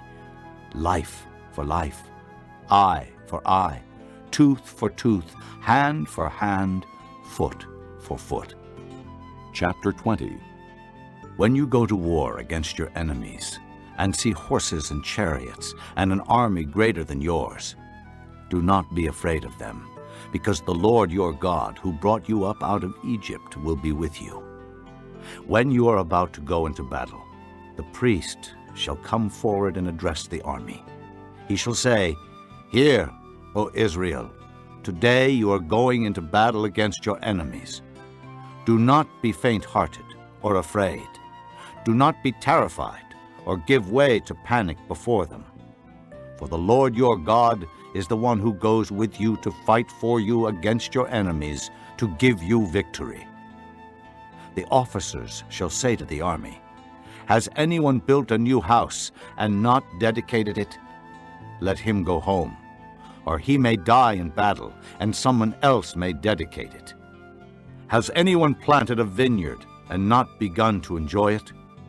Let him go home, or he may die in battle, and someone else enjoy it.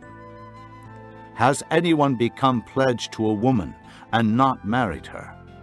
Let him go home, or he may die in battle, and someone else marry her." Then the officers shall add, "Is any man afraid or faint-hearted? Let him go home, so that his brothers will not become disheartened too." When the officers have finished speaking to the army, they shall appoint commanders over it. When you march up to attack a city, make its people an offer of peace. If they accept and open their gates, all the people in it shall be subject to forced labor and shall work for you. If they refuse to make peace and they engage you in battle, lay siege to that city. When the Lord your God delivers it into your hand, put to the sword all the men in it. As for the women, the children, the livestock, and everything else in the city, you may take these as plunder for yourselves, and you may use the plunder the Lord your God gives you from your enemies. This is how you are to treat all the cities that are at a distance from you and do not belong to the nations nearby. However, in the cities of the nations the Lord your God is giving you as an inheritance, do not leave alive anything that breathes. Completely destroy them: the Hittites, Amorites, Canaanites, Perizzites, Hivites, and Jebusites, as the Lord your God has commanded you. Otherwise, they will teach you to follow all the detestable things they do in worshiping their gods, and you will sin against the Lord your God. When you lay siege to a city for a long time, fighting against it to capture it, do not destroy its trees by putting an axe to them, because you can eat their fruit. Do not cut them down. Are the trees of the field people, that you should besiege them? However, you may cut down trees that you know are not fruit trees, and use them to build siege works until the city at war with you falls. Chapter 21. If a man is found slain, lying in a field in the land the Lord your God is giving you to possess, and it is not known who killed him, your elders and judges shall go out and measure the distance from the body to the neighboring towns. Then the elders of the town nearest the body shall take a heifer that has never been worked and has never worn a yoke, and lead her down to a valley that has not been plowed or planted, and where there is a flowing stream. There in the valley they are to break the heifer's neck. The priests, the sons of Levi, shall step forward, for the Lord your God has chosen them to minister and to pronounce blessings in the name of the Lord, and to decide all cases of dispute and assault. Then all the elders of the town nearest the body shall wash their hands over the heifer whose neck was broken in the valley. And they shall declare, "Our hands did not shed this blood, nor did our eyes see it done. Accept this atonement for your people Israel, whom you have redeemed, O Lord, and do not hold your people guilty of the blood of an innocent man, and the bloodshed will be atoned for. So you will purge from yourselves the guilt of shedding innocent blood, since you have done what is right in the eyes of the Lord." When you go to war against your enemies, and the Lord your God delivers them into your hands, and you take captives, if you notice among the captives a beautiful woman and are attracted to her, you may take her as your wife. Bring her into your home, and have her shave her head, trim her nails, and put aside the clothes she was wearing when captured. After she has lived in your house and mourned her father and mother for a full month, then you may go to her and be her husband, and she shall be your wife. If you are not pleased with her, let her go wherever she wishes. You must not sell her or treat her as a slave, since you have dishonored her. If a man has 2 wives, and he loves one but not the other, and both bear him sons, but the firstborn is the son of the wife he does not love, when he wills his property to his sons, he must not give the rights of the firstborn to the son of the wife he loves in preference to his actual firstborn, the son of the wife he does not love. He must acknowledge the son of his unloved wife as the firstborn by giving him a double share of all he has. That son is the first sign of his father's strength. The right of the firstborn belongs to him. If a man has a stubborn and rebellious son who does not obey his father and mother and will not listen to them when they discipline him, his father and mother shall take hold of him and bring him to the elders at the gate of his town. They shall say to the elders, "This son of ours is stubborn and rebellious. He will not obey us. He is a profligate and a drunkard." Then all the men of his town shall stone him to death. You must purge the evil from among you. All Israel will hear of it and be afraid. If a man guilty of a capital offense is put to death, and his body is hung on a tree, you must not leave his body on the tree overnight. Be sure to bury him that same day, because anyone who is hung on a tree is under God's curse. You must not desecrate the land the Lord your God is giving you as an inheritance. Chapter 22. If you see your brother's ox or sheep straying, do not ignore it, but be sure to take it back to him. If the brother does not live near you, or if you do not know who he is, take it home with you and keep it until he comes looking for it. Then give it back to him. Do the same if you find your brother's donkey or his cloak or anything he loses. Do not ignore it. If you see your brother's donkey or his ox fallen on the road, do not ignore it. Help him get it to its feet. A woman must not wear men's clothing, nor a man wear women's clothing, for the Lord your God detests anyone who does this. If you come across a bird's nest beside the road, either in a tree or on the ground, and the mother is sitting on the young or on the eggs, do not take the mother with the young. You may take the young, but be sure to let the mother go, so that it may go well with you, and you may have a long life. When you build a new house, make a parapet around your roof, so that you may not bring the guilt of bloodshed on your house if someone falls from the roof. Do not plant 2 kinds of seed in your vineyard. If you do, not only the crops you plant, but also the fruit of the vineyard will be defiled. Do not plow with an ox and a donkey yoked together. Do not wear clothes of wool and linen woven together. Make tassels on the 4 corners of the cloak you wear.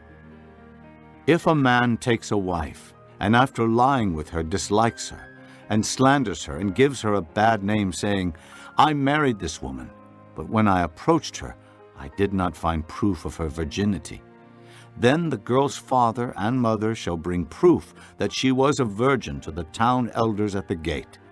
The girl's father will say to the elders, "I gave my daughter in marriage to this man, but he dislikes her. Now he has slandered her and said, 'I did not find your daughter to be a virgin. But here is the proof of my daughter's virginity.' Then her parents shall display the cloth before the elders of the town, and the elders shall take the man and punish him.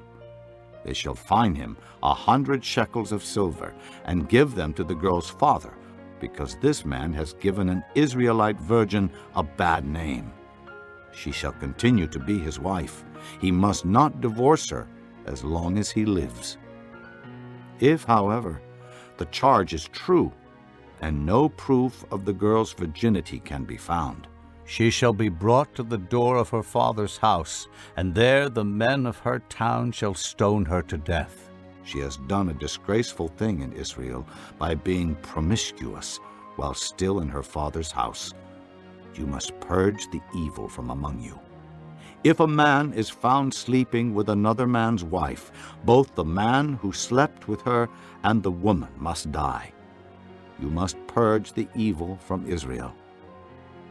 If a man happens to meet in a town a virgin pledged to be married, and he sleeps with her, you shall take both of them to the gate of that town and stone them to death. The girl, because she was in a town and did not scream for help, and the man, because he violated another man's wife. You must purge the evil from among you. But if out in the country a man happens to meet a girl pledged to be married and rapes her, only the man who has done this shall die. Do nothing to the girl. She has committed no sin deserving death.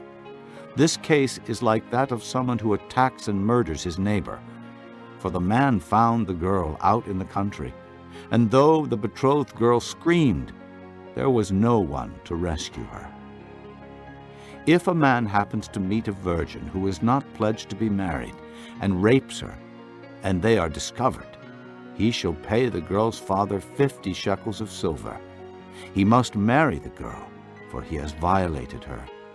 He can never divorce her as long as he lives. A man is not to marry his father's wife. He must not dishonor his father's bed. Chapter 23. No one who has been emasculated by crushing or cutting may enter the assembly of the Lord. No one born of a forbidden marriage, nor any of his descendants may enter the assembly of the Lord, even down to the 10th generation. No Ammonite or Moabite or any of his descendants may enter the assembly of the Lord, even down to the 10th generation. For they did not come to meet you with bread and water on your way when you came out of Egypt. And they hired Balaam, son of Beor, from Pethor, in Aram Naharaim, to pronounce a curse on you. However, the Lord your God would not listen to Balaam, but turned the curse into a blessing for you, because the Lord your God loves you. Do not seek a treaty of friendship with them as long as you live. Do not abhor an Edomite, for he is your brother. Do not abhor an Egyptian, because you lived as an alien in his country. The 3rd generation of children born to them may enter the assembly of the Lord. When you are encamped against your enemies, keep away from everything impure. If one of your men is unclean because of a nocturnal emission, he is to go outside the camp and stay there. But as evening approaches, he is to wash himself, and at sunset he may return to the camp. Designate a place outside the camp where you can go to relieve yourself. As part of your equipment, have something to dig with. And when you relieve yourself, dig a hole and cover up your excrement. For the Lord your God moves about in your camp to protect you and to deliver your enemies to you. Your camp must be holy, so that he will not see among you anything indecent and turn away from you. If a slave has taken refuge with you, do not hand him over to his master. Let him live among you wherever he likes and in whatever town he chooses. Do not oppress him. No Israelite man or woman is to become a shrine prostitute. You must not bring the earnings of a female prostitute or of a male prostitute into the house of the Lord your God to pay any vow, because the Lord your God detests them both. Do not charge your brother interest, whether on money or food or anything else that may earn interest. You may charge a foreigner interest, but not a brother Israelite, so that the Lord your God may bless you in everything you put your hand to in the land you are entering to possess.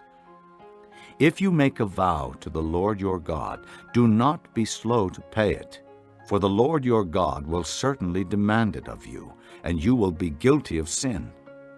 But if you refrain from making a vow, you will not be guilty. Whatever your lips utter, you must be sure to do, because you made your vow freely to the Lord your God with your own mouth. If you enter your neighbor's vineyard, you may eat all the grapes you want, but do not put any in your basket. If you enter your neighbor's grain field, you may pick kernels with your hands, but you must not put a sickle to his standing grain. Chapter 24. If a man marries a woman who becomes displeasing to him because he finds something indecent about her, and he writes her a certificate of divorce, gives it to her, and sends her from his house, and if after she leaves his house she becomes the wife of another man, and her second husband dislikes her and writes her a certificate of divorce, gives it to her and sends her from his house, or if he dies, then her first husband who divorced her is not allowed to marry her again after she has been defiled. That would be detestable in the eyes of the Lord. Do not bring sin upon the land the Lord your God is giving you as an inheritance. If a man has recently married, he must not be sent to war or have any other duty laid on him. For 1 year, he is to be free to stay at home and bring happiness to the wife he has married. Do not take a pair of millstones, not even the upper one, as security for a debt, because that would be taking a man's livelihood as security. If a man is caught kidnapping one of his brother Israelites and treats him as a slave or sells him, the kidnapper must die. You must purge the evil from among you. In cases of leprous diseases, be very careful to do exactly as the priests who are Levites instruct you. You must follow carefully what I have commanded them. Remember what the Lord your God did to Miriam along the way after you came out of Egypt. When you make a loan of any kind to your neighbor, do not go into his house to get what he is offering as a pledge. Stay outside, and let the man to whom you are making the loan bring the pledge out to you. If the man is poor, do not go to sleep with his pledge in your possession. Return his cloak to him by sunset, so that he may sleep in it. Then he will thank you, and it will be regarded as a righteous act in the sight of the Lord your God. Do not take advantage of a hired man who is poor and needy, whether he is a brother Israelite or an alien living in one of your towns. Pay him his wages each day before sunset, because he is poor and is counting on it. Otherwise he may cry to the Lord against you, and you will be guilty of sin. Fathers shall not be put to death for their children, nor children put to death for their fathers. Each is to die for his own sin. Do not deprive the alien or the fatherless of justice, or take the cloak of the widow as a pledge. Remember that you were slaves in Egypt, and the Lord your God redeemed you from there. That is why I command you to do this. When you are harvesting in your field and you overlook a sheaf, do not go back to get it. Leave it for the alien, the fatherless, and the widow, so that the Lord your God may bless you in all the work of your hands. When you beat the olives from your trees, do not go over the branches a second time. Leave what remains for the alien, the fatherless, and the widow. When you harvest the grapes in your vineyard, do not go over the vines again. Leave what remains for the alien, the fatherless, and the widow. Remember that you were slaves in Egypt. That is why I command you to do this. Chapter 25. When men have a dispute, they are to take it to court, and the judges will decide the case, acquitting the innocent and condemning the guilty.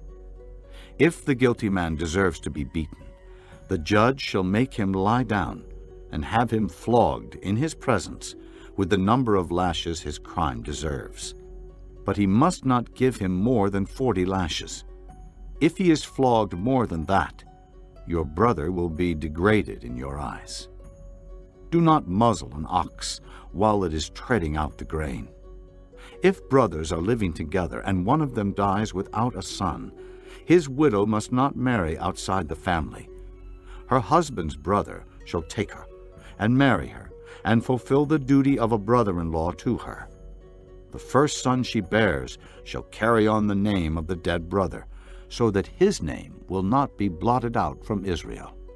However, if a man does not want to marry his brother's wife, she shall go to the elders at the town gate and say, "My husband's brother refuses to carry on his brother's name in Israel. He will not fulfill the duty of a brother-in-law to me." Then the elders of his town shall summon him and talk to him. If he persists in saying, "I do not want to marry her," his brother's widow shall go up to him in the presence of the elders, take off one of his sandals, spit in his face, and say, "This is what is done to the man who will not build up his brother's family line. That man's line shall be known in Israel as the family of the unsandaled." If two men are fighting, and the wife of one of them comes to rescue her husband from his assailant, and she reaches out and seizes him by his private parts, you shall cut off her hand. Show her no pity. Do not have two differing weights in your bag, one heavy, one light. Do not have two differing measures in your house, one large, one small. You must have accurate and honest weights and measures, so that you may live long in the land the Lord your God is giving you. For the Lord your God detests anyone who does these things, anyone who deals dishonestly. Remember what the Amalekites did to you along the way when you came out of Egypt.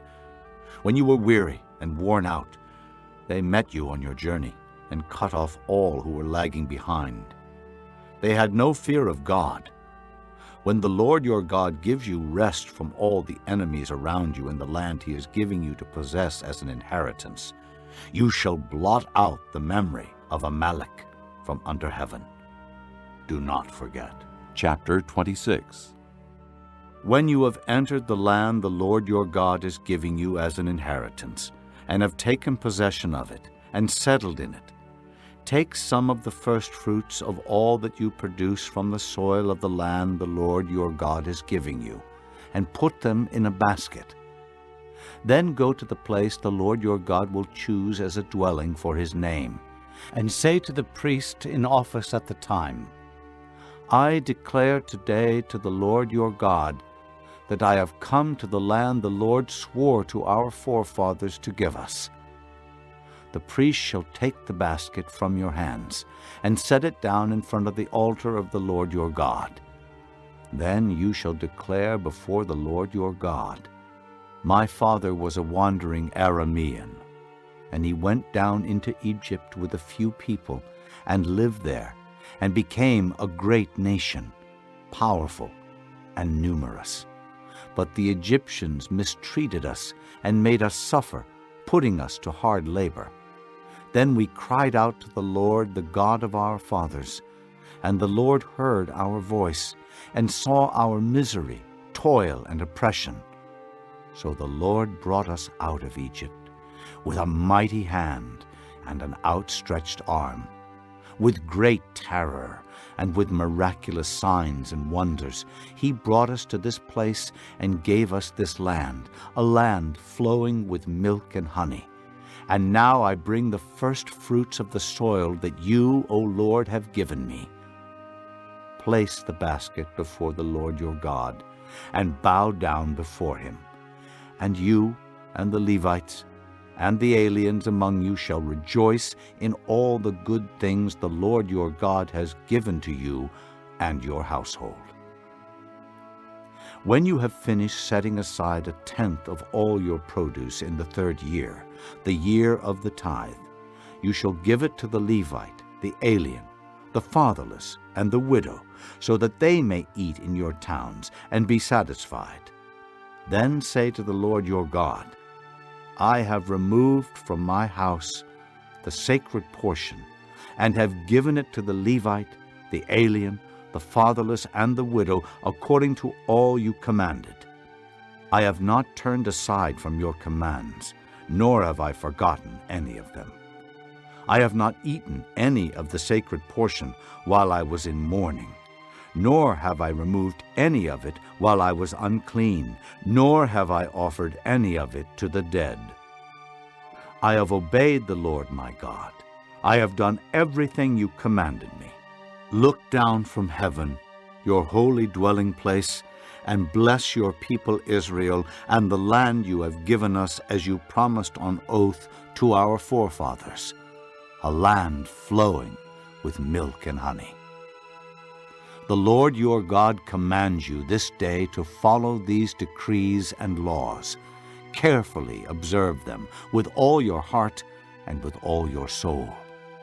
You have declared this day that the Lord is your God, and that you will walk in his ways, that you will keep his decrees, commands, and laws, and that you will obey him.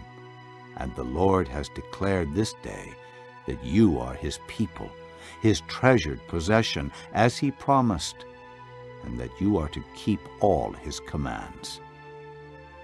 He has declared that he will set you in praise, fame, and honor high above all the nations he has made, and that you will be a people holy to the Lord your God, as he promised. Chapter 27. Moses and the elders of Israel commanded the people, Keep all these commands that I give you today. When you have crossed the Jordan into the land the Lord your God is giving you, set up some large stones and coat them with plaster. Write on them all the words of this law when you have crossed over to enter the land the Lord your God is giving you, a land flowing with milk and honey, just as the Lord, the God of your fathers, promised you. And when you have crossed the Jordan, set up these stones on Mount Ebal, as I command you today, and coat them with plaster. Build there an altar to the Lord your God, an altar of stones. Do not use any iron tool upon them.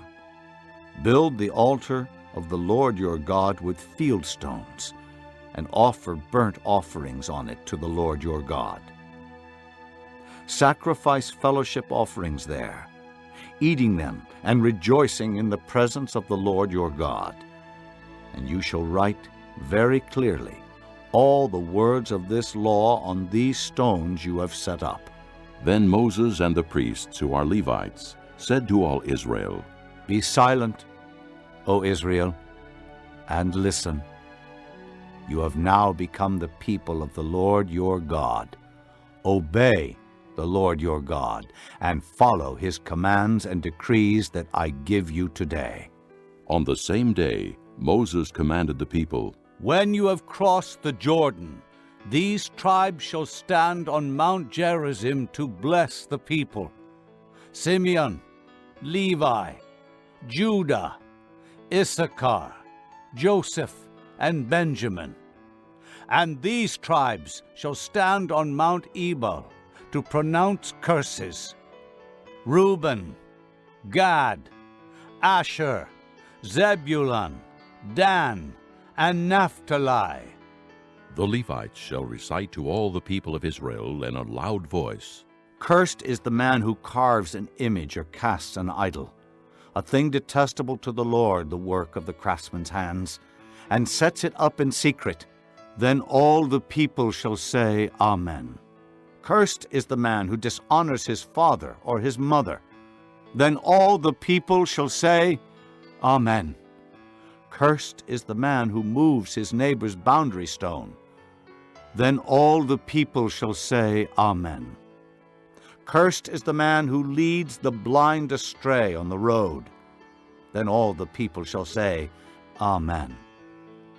Cursed is the man who withholds justice from the alien, the fatherless, or the widow. Then all the people shall say, Amen. Cursed is the man who sleeps with his father's wife, for he dishonors his father's bed. Then all the people shall say, Amen. Cursed is the man who has sexual relations with any animal. Then all the people shall say, Amen. Cursed is the man who sleeps with his sister, the daughter of his father, or the daughter of his mother. Then all the people shall say, Amen. Cursed is the man who sleeps with his mother-in-law. Then all the people shall say, Amen. Cursed is the man who kills his neighbor secretly. Then all the people shall say, Amen.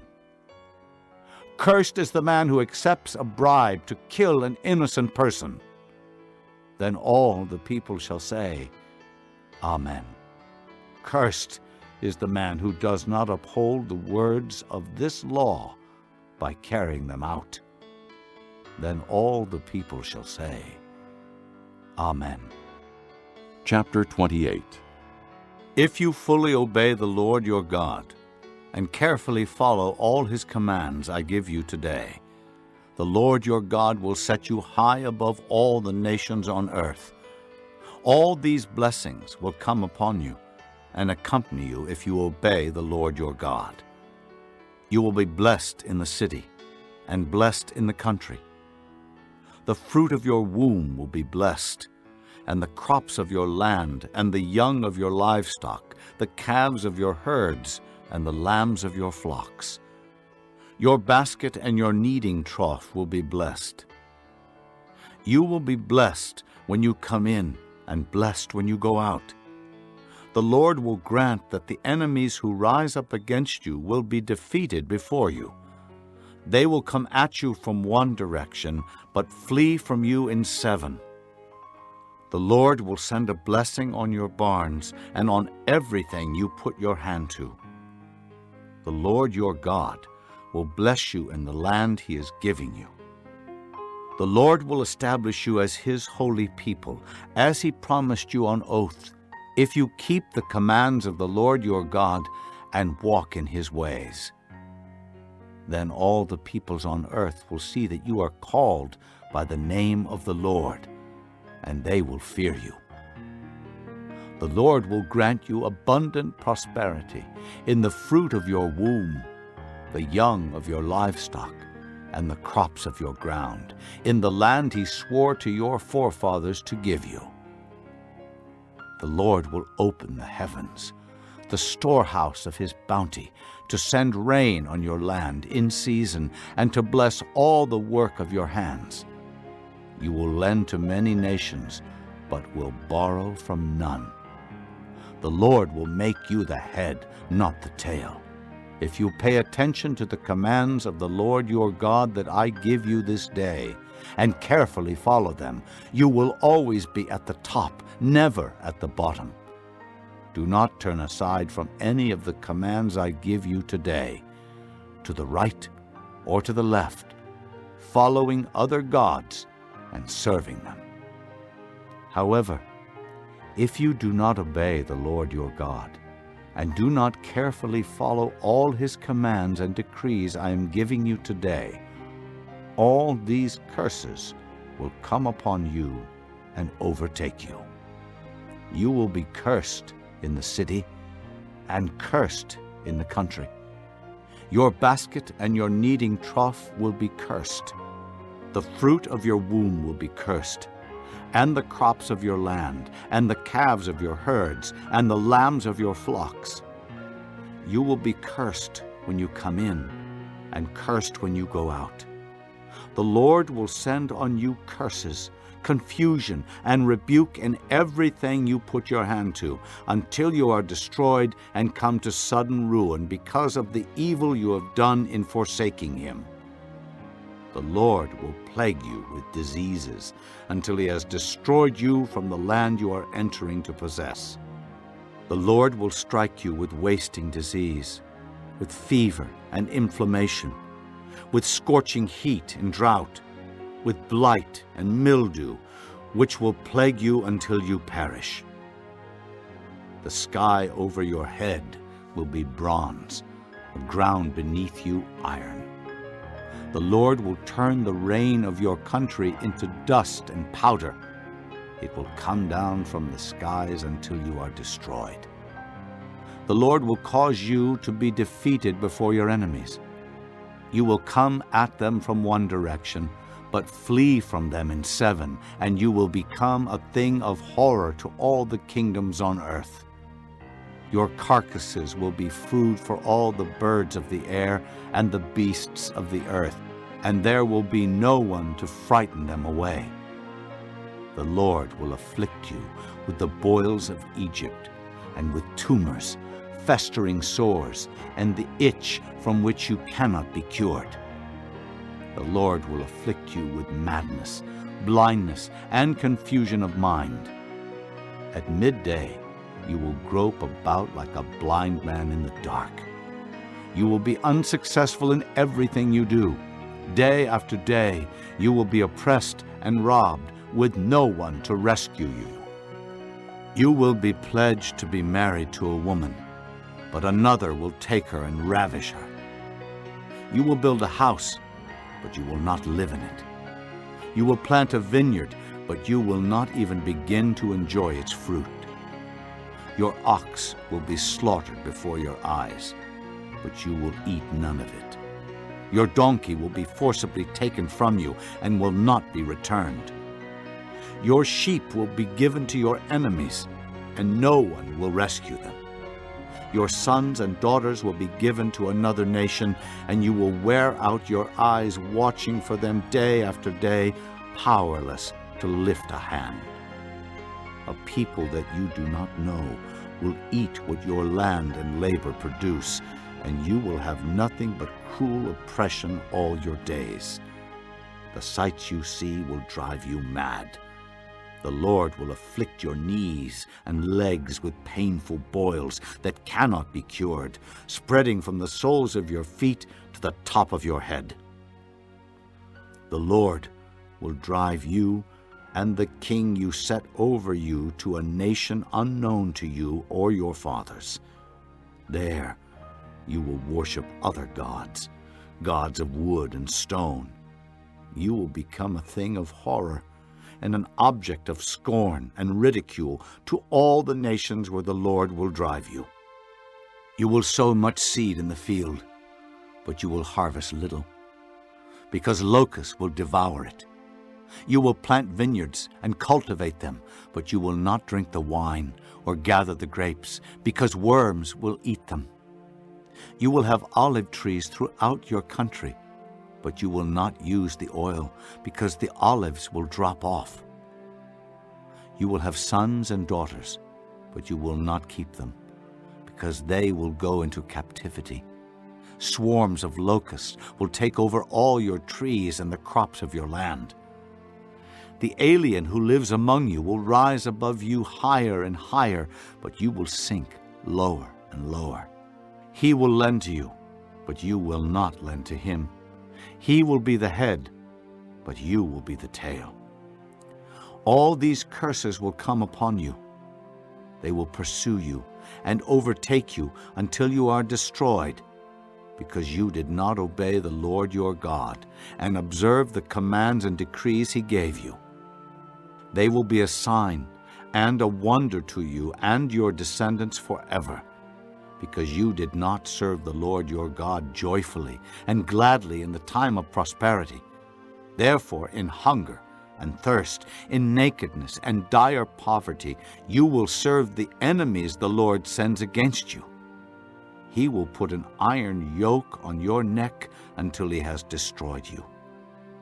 The Lord will bring a nation against you from far away, from the ends of the earth, like an eagle swooping down, a nation whose language you will not understand, a fierce-looking nation without respect for the old or pity for the young. They will devour the young of your livestock and the crops of your land until you are destroyed. They will leave you no grain, new wine, or oil, nor any calves of your herds or lambs of your flocks until you are ruined. They will lay siege to all the cities throughout your land until the high fortified walls in which you trust fall down. They will besiege all the cities throughout the land the Lord your God is giving you. Because of the suffering that your enemy will inflict on you during the siege, you will eat the fruit of the womb, the flesh of the sons and daughters the Lord your God has given you. Even the most gentle and sensitive man among you will have no compassion on his own brother or the wife he loves or his surviving children, and he will not give to one of them any of the flesh of his children that he is eating. It will be all he has left because of the suffering your enemy will inflict on you during the siege of all your cities. The most gentle and sensitive woman among you, so sensitive and gentle that she would not venture to touch the ground with the sole of her foot, will begrudge the husband she loves and her own son or daughter the afterbirth from her womb and the children she bears, for she intends to eat them secretly during the siege and in the distress that your enemy will inflict on you in your cities. If you do not carefully follow all the words of this law, which are written in this book, and do not revere this glorious and awesome name, the Lord, your God, the Lord will send fearful plagues on you and your descendants, harsh and prolonged disasters, and severe and lingering illnesses. He will bring upon you all the diseases of Egypt that you dreaded, and they will cling to you. The Lord will also bring on you every kind of sickness and disaster not recorded in this book of the law until you are destroyed. You, who were as numerous as the stars in the sky, will be left but few in number, because you did not obey the Lord your God, just as it pleased the Lord to make you prosper and increase in number. So it will please him to ruin and destroy you. You will be uprooted from the land you are entering to possess.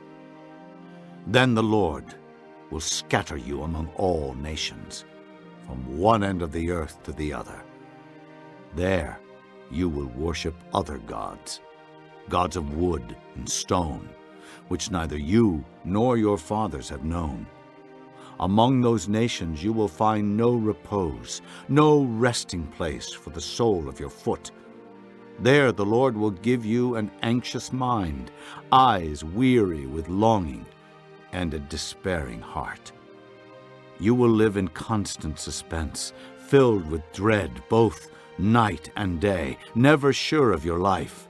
In the morning you will say, "If only it were evening," and in the evening, "If only it were morning," because of the terror that will fill your hearts and the sights that your eyes will see.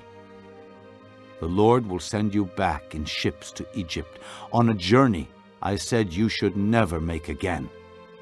There you will offer yourselves for sale to your enemies as male and female slaves, but no one will buy you.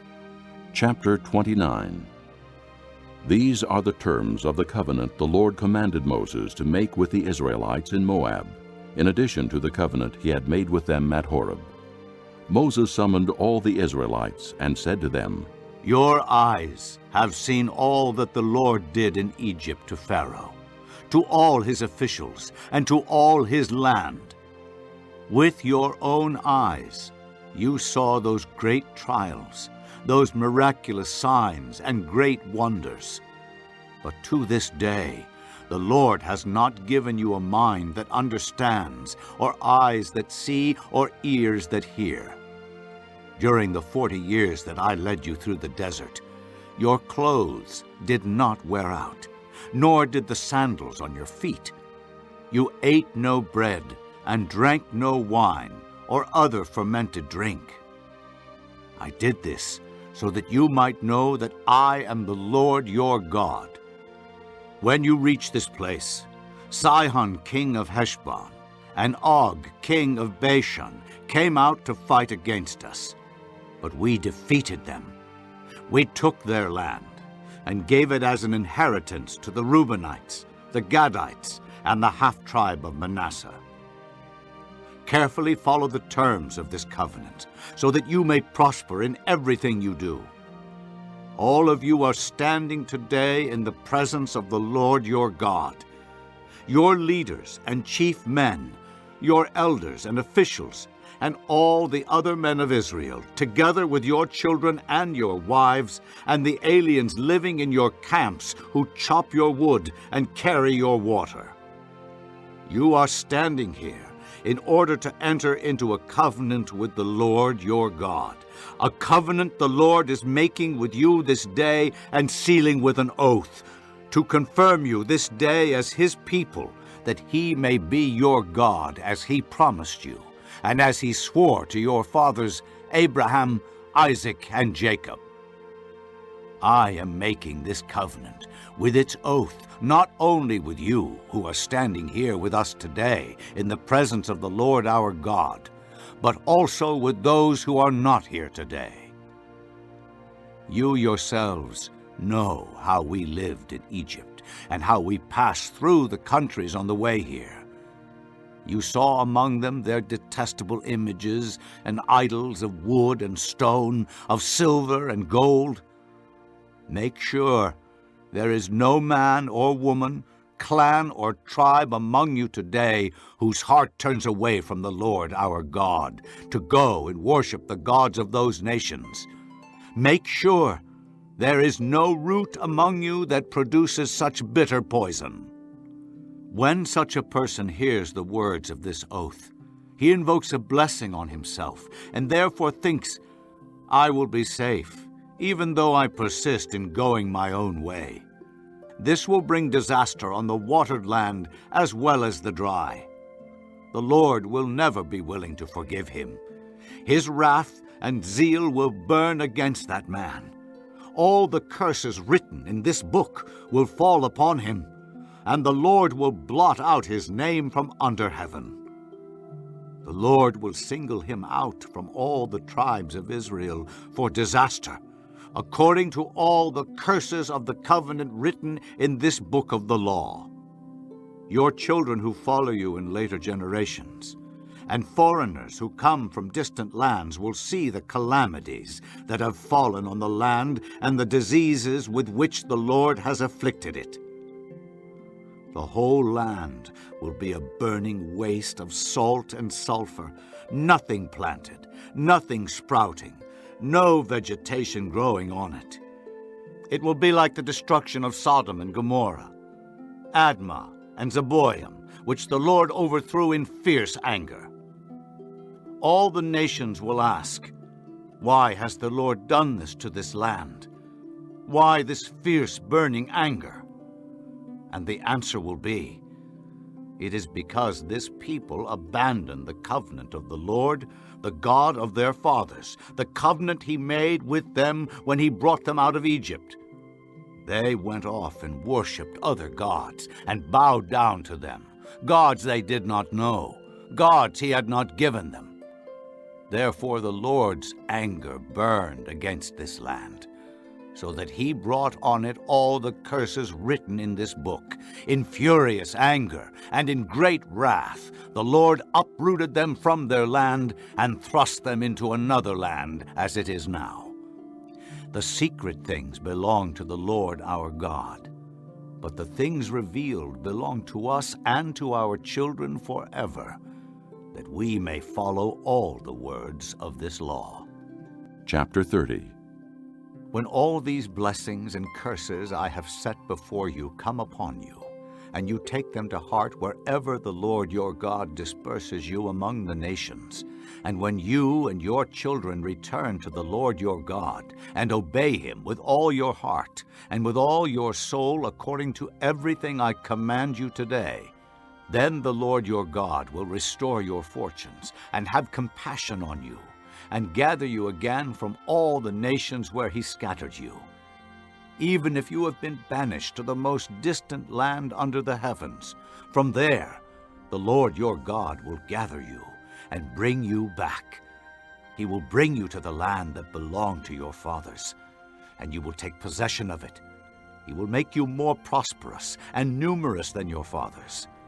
The Lord your God will circumcise your hearts and the hearts of your descendants, so that you may love him with all your heart and with all your soul and live.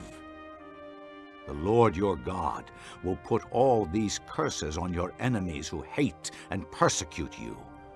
You will again obey the Lord and follow all his commands I am giving you today. Then the Lord your God will make you most prosperous in all the work of your hands, and in the fruit of your womb, the young of your livestock, and the crops of your land. The Lord will again delight in you and make you prosperous, just as he delighted in your fathers, if you obey the Lord your God and keep his commands and decrees that are written in this book of the law, and turn to the Lord your God with all your heart and with all your soul. Now, what I am commanding you today is not too difficult for you or beyond your reach. It is not up in heaven, so that you have to ask, who will ascend into heaven to get it and proclaim it to us so we may obey it? Nor is it beyond the sea, so that you have to ask, who will cross the sea to get it and proclaim it to us so we may obey it? No, the word is very near you. It is in your mouth and in your heart, so you may obey it. See, I set before you today life and prosperity, death and destruction. For I command you today to love the Lord your God, to walk in his ways, and to keep his commands, decrees, and laws. Then you will live and increase, and the Lord your God will bless you in the land you are entering to possess. But if your heart turns away, and you are not obedient, and if you are drawn away to bow down to other gods and worship them, I declare to you this day that you will certainly be destroyed. You will not live long in the land you are crossing the Jordan to enter and possess. This day I call heaven and earth as witnesses against you that I have set before you life and death, blessings and curses. Now choose life, so that you and your children may live, and that you may love the Lord your God, listen to his voice, and hold fast to him.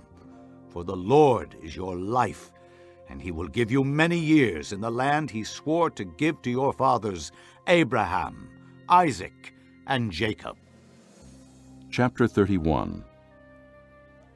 Then Moses went out and spoke these words to all Israel.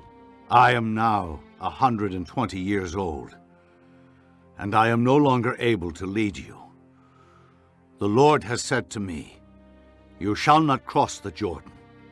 The Lord your God himself will cross over ahead of you. He will destroy these nations before you, and you will take possession of their land. Joshua also will cross over ahead of you, as the Lord said, and the Lord will do to them what he did to Sihon and Og, the kings of the Amorites, whom he destroyed along with their land. The Lord will deliver them to you, and you must do to them all that I have commanded you. Be strong and courageous. Do not be afraid or terrified because of them, for the Lord your God goes with you. He will never leave you nor forsake you.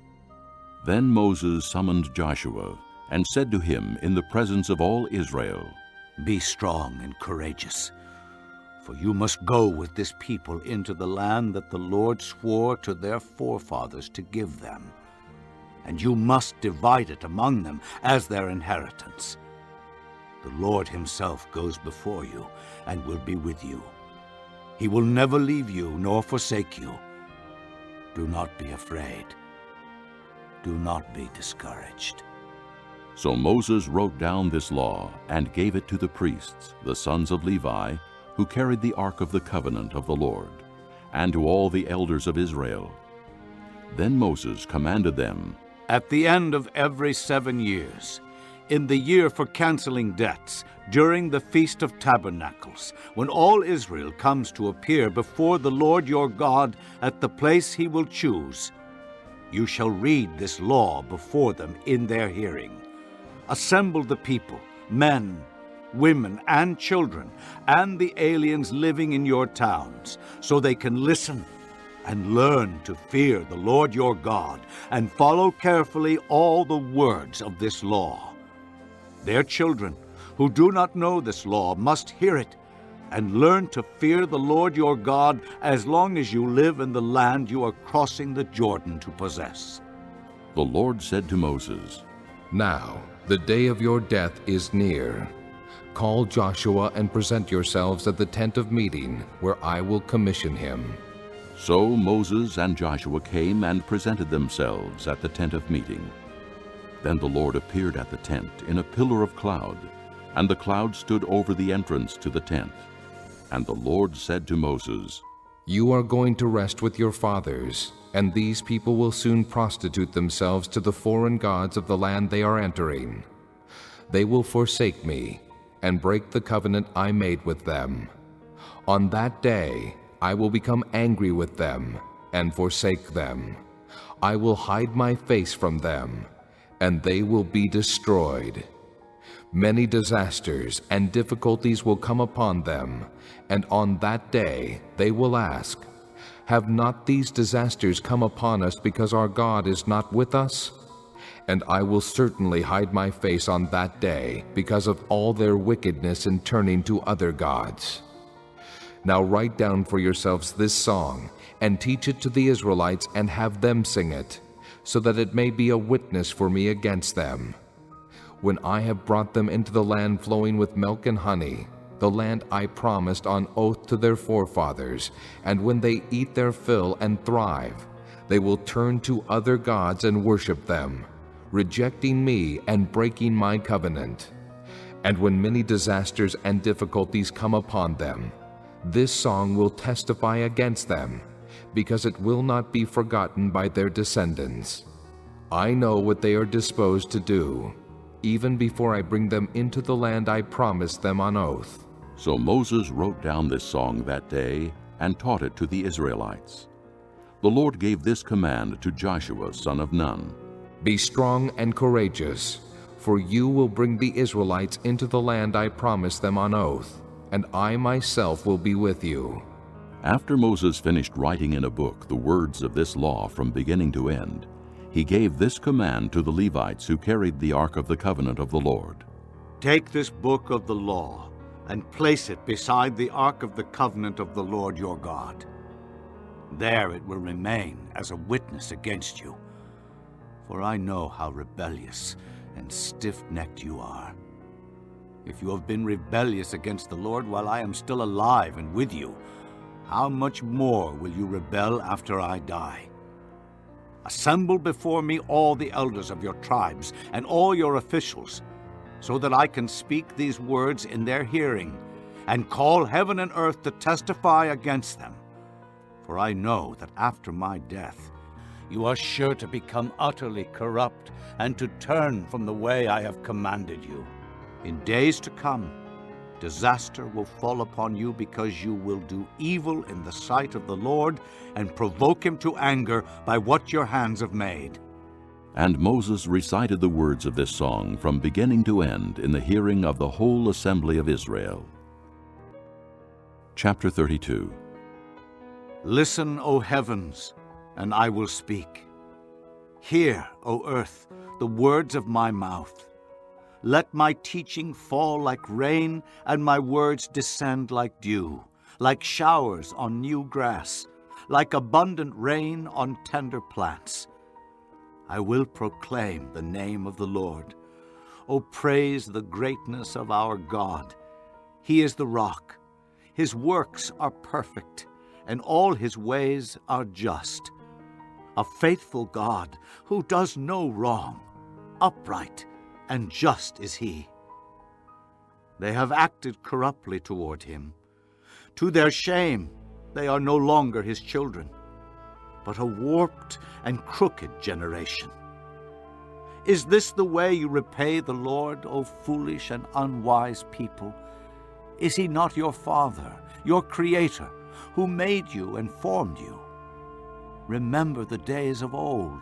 Consider the generations long past. Ask your father, and he will tell you. Your elders, and they will explain to you.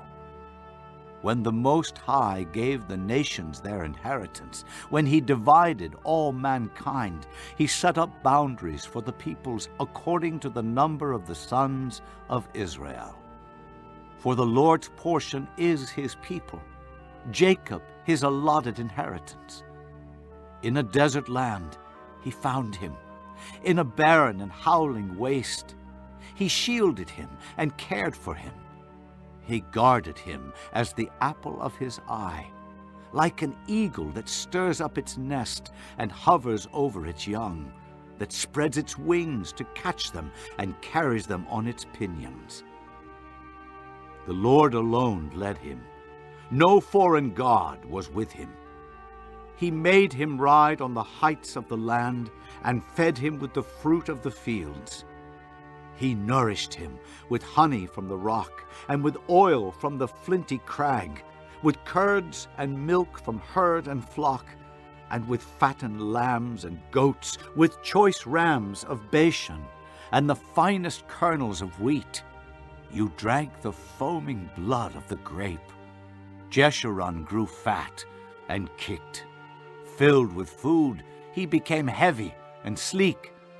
He abandoned the God who made him and rejected the rock, his Savior. They made him jealous with their foreign gods and angered him with their detestable idols.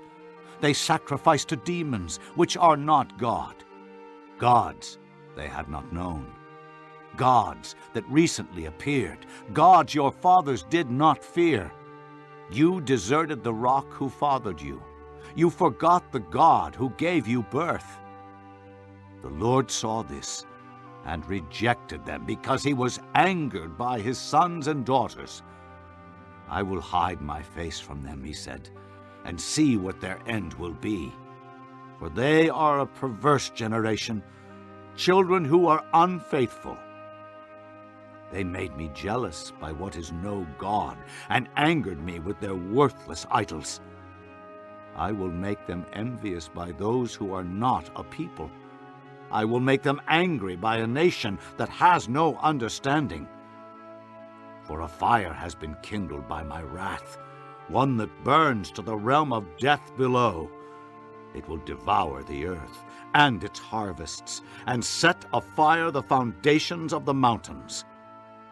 I will heap calamities upon them, and spend my arrows against them. I will send wasting famine against them, consuming pestilence and deadly plague. I will send against them the fangs of wild beasts, the venom of vipers that glide in the dust. In the street the sword will make them childless. In their homes terror will reign. Young men and young women will perish, infants and gray-haired men. I said I would scatter them and blot out their memory from mankind, but I dreaded the taunt of the enemy, lest the adversary misunderstand and say, "Our hand has triumphed. The Lord has not done all this." They are a nation without sense. There is no discernment in them. If only they were wise and would understand this and discern what their end will be. How could one man chase 1,000, or two put 10,000 to flight, unless their rock had sold them, unless the Lord had given them up? For their rock is not like our rock, as even our enemies concede. Their vine comes from the vine of Sodom and from the fields of Gomorrah. Their grapes are filled with poison, and their clusters with bitterness. Their wine is the venom of serpents, the deadly poison of cobras. Have I not kept this in reserve and sealed it in my vaults? It is mine to avenge. I will repay. In due time their foot will slip. Their day of disaster is near, and their doom rushes upon them. The Lord will judge his people and have compassion on his servants when he sees their strength is gone and no one is left, slave or free. He will say, "Now where are their gods, the rock they took refuge in, the gods who ate the fat of their sacrifices and drank the wine of their drink offerings? Let them rise up to help you. Let them give you shelter. See now that I myself am he. There is no God besides me. I put to death, and I bring to life. I have wounded, and I will heal, and no one can deliver out of my hand. I lift my hand to heaven and declare, as surely as I live forever, when I sharpen my flashing sword, and my hand grasps it in judgment, I will take vengeance on my adversaries and repay those who hate me.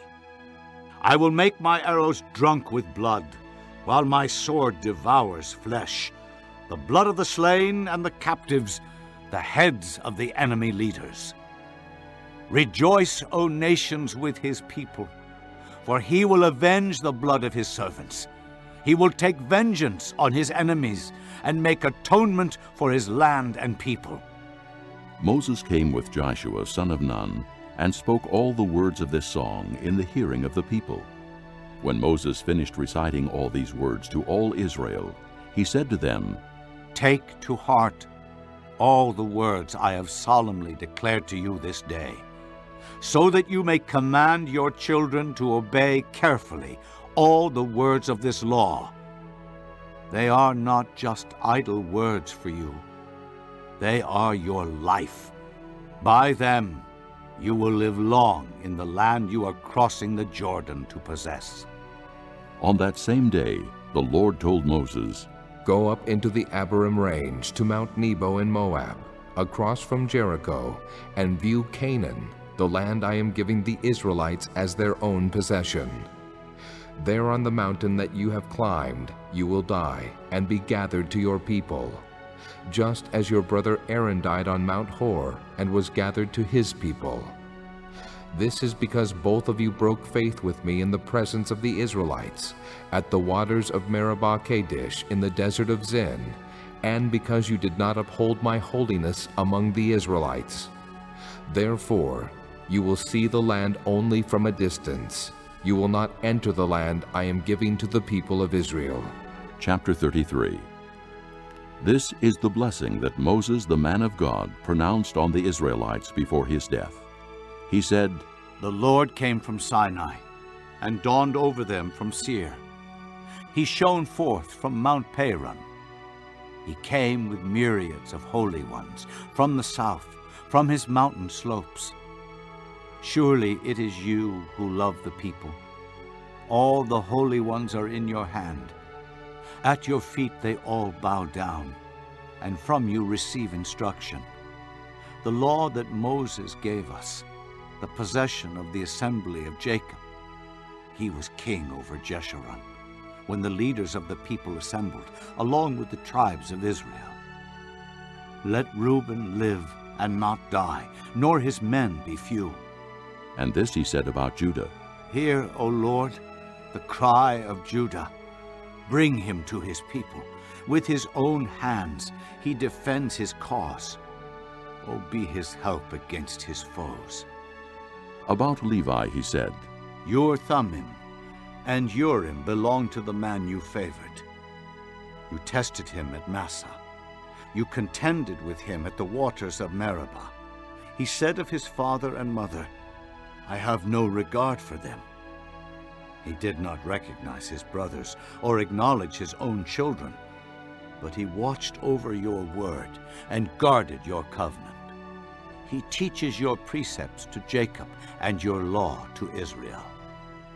He offers incense before you and whole burnt offerings on your altar. Bless all his skills, O Lord, and be pleased with the work of his hands. Smite the loins of those who rise up against him. Strike his foes till they rise no more." About Benjamin he said, Let the beloved of the Lord rest secure in him, for he shields him all day long, and the one the Lord loves rests between his shoulders. About Joseph he said, May the Lord bless his land with the precious dew from heaven above, and with the deep waters that lie below. With the best the sun brings forth, and the finest the moon can yield. With the choicest gifts of the ancient mountains, and the fruitfulness of the everlasting hills. With the best gifts of the earth, and its fullness, and the favor of him who dwelt in the burning bush. Let all these rest on the head of Joseph, on the brow of the prince among his brothers. In majesty he is like a firstborn bull. His horns are the horns of a wild ox. With them he will gore the nations, even those at the ends of the earth. Such are the 10,000s of Ephraim. Such are the thousands of Manasseh. About Zebulun he said, Rejoice, Zebulun, in your going out, and you, Issachar, in your tents. They will summon peoples to the mountain, and there offer sacrifices of righteousness. They will feast on the abundance of the seas, on the treasures hidden in the sand. About Gad he said, Blessed is he who enlarges Gad's domain. Gad lives there like a lion, tearing at arm or head. He chose the best land for himself. The leader's portion was kept for him. When the heads of the people assembled, he carried out the Lord's righteous will and his judgments concerning Israel. About Dan he said, Dan is a lion's cub, springing out of Bashan. About Naphtali he said, Naphtali is abounding with the favor of the Lord, and is full of his blessing. He will inherit southward to the lake.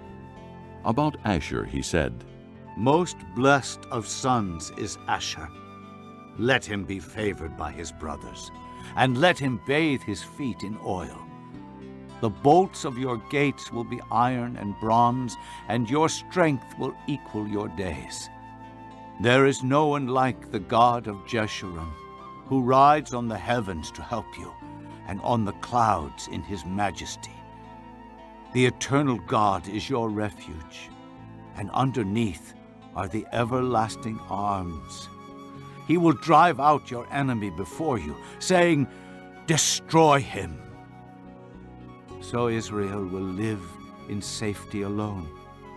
Jacob's spring is secure, in a land of grain and new wine, where the heavens drop dew. Blessed are you, O Israel. Who is like you, a people saved by the Lord? He is your shield and helper, and your glorious sword. Your enemies will cower before you, and you will trample down their high places. Chapter 34. Then Moses climbed Mount Nebo from the plains of Moab to the top of Pisgah across from Jericho. There the Lord showed him the whole land, from Gilead to Dan, all of Naphtali, the territory of Ephraim and Manasseh, all the land of Judah as far as the western sea, the Negev, and the whole region from the valley of Jericho, the city of palms, as far as Zoar. Then the Lord said to him, This is the land I promised on oath to Abraham, Isaac, and Jacob when I said, I will give it to your descendants. I have let you see it with your eyes, but you will not cross over into it. And Moses, the servant of the Lord, died there in Moab, as the Lord had said. He buried him in Moab, in the valley opposite Beth Peor. But to this day no one knows where his grave is. Moses was 120 years old when he died, yet his eyes were not weak, nor his strength gone. The Israelites grieved for Moses in the plains of Moab 30 days, until the time of weeping and mourning was over. Now Joshua, son of Nun, was filled with the spirit of wisdom, because Moses had laid his hands on him. So the Israelites listened to him and did what the Lord had commanded Moses. Since then, No prophet has risen in Israel like Moses, whom the Lord knew face to face, who did all those miraculous signs and wonders the Lord sent him to do in Egypt, to Pharaoh and to all his officials, and to his whole land. For no one has ever shown the mighty power or performed the awesome deeds that Moses did in the sight of all Israel. This concludes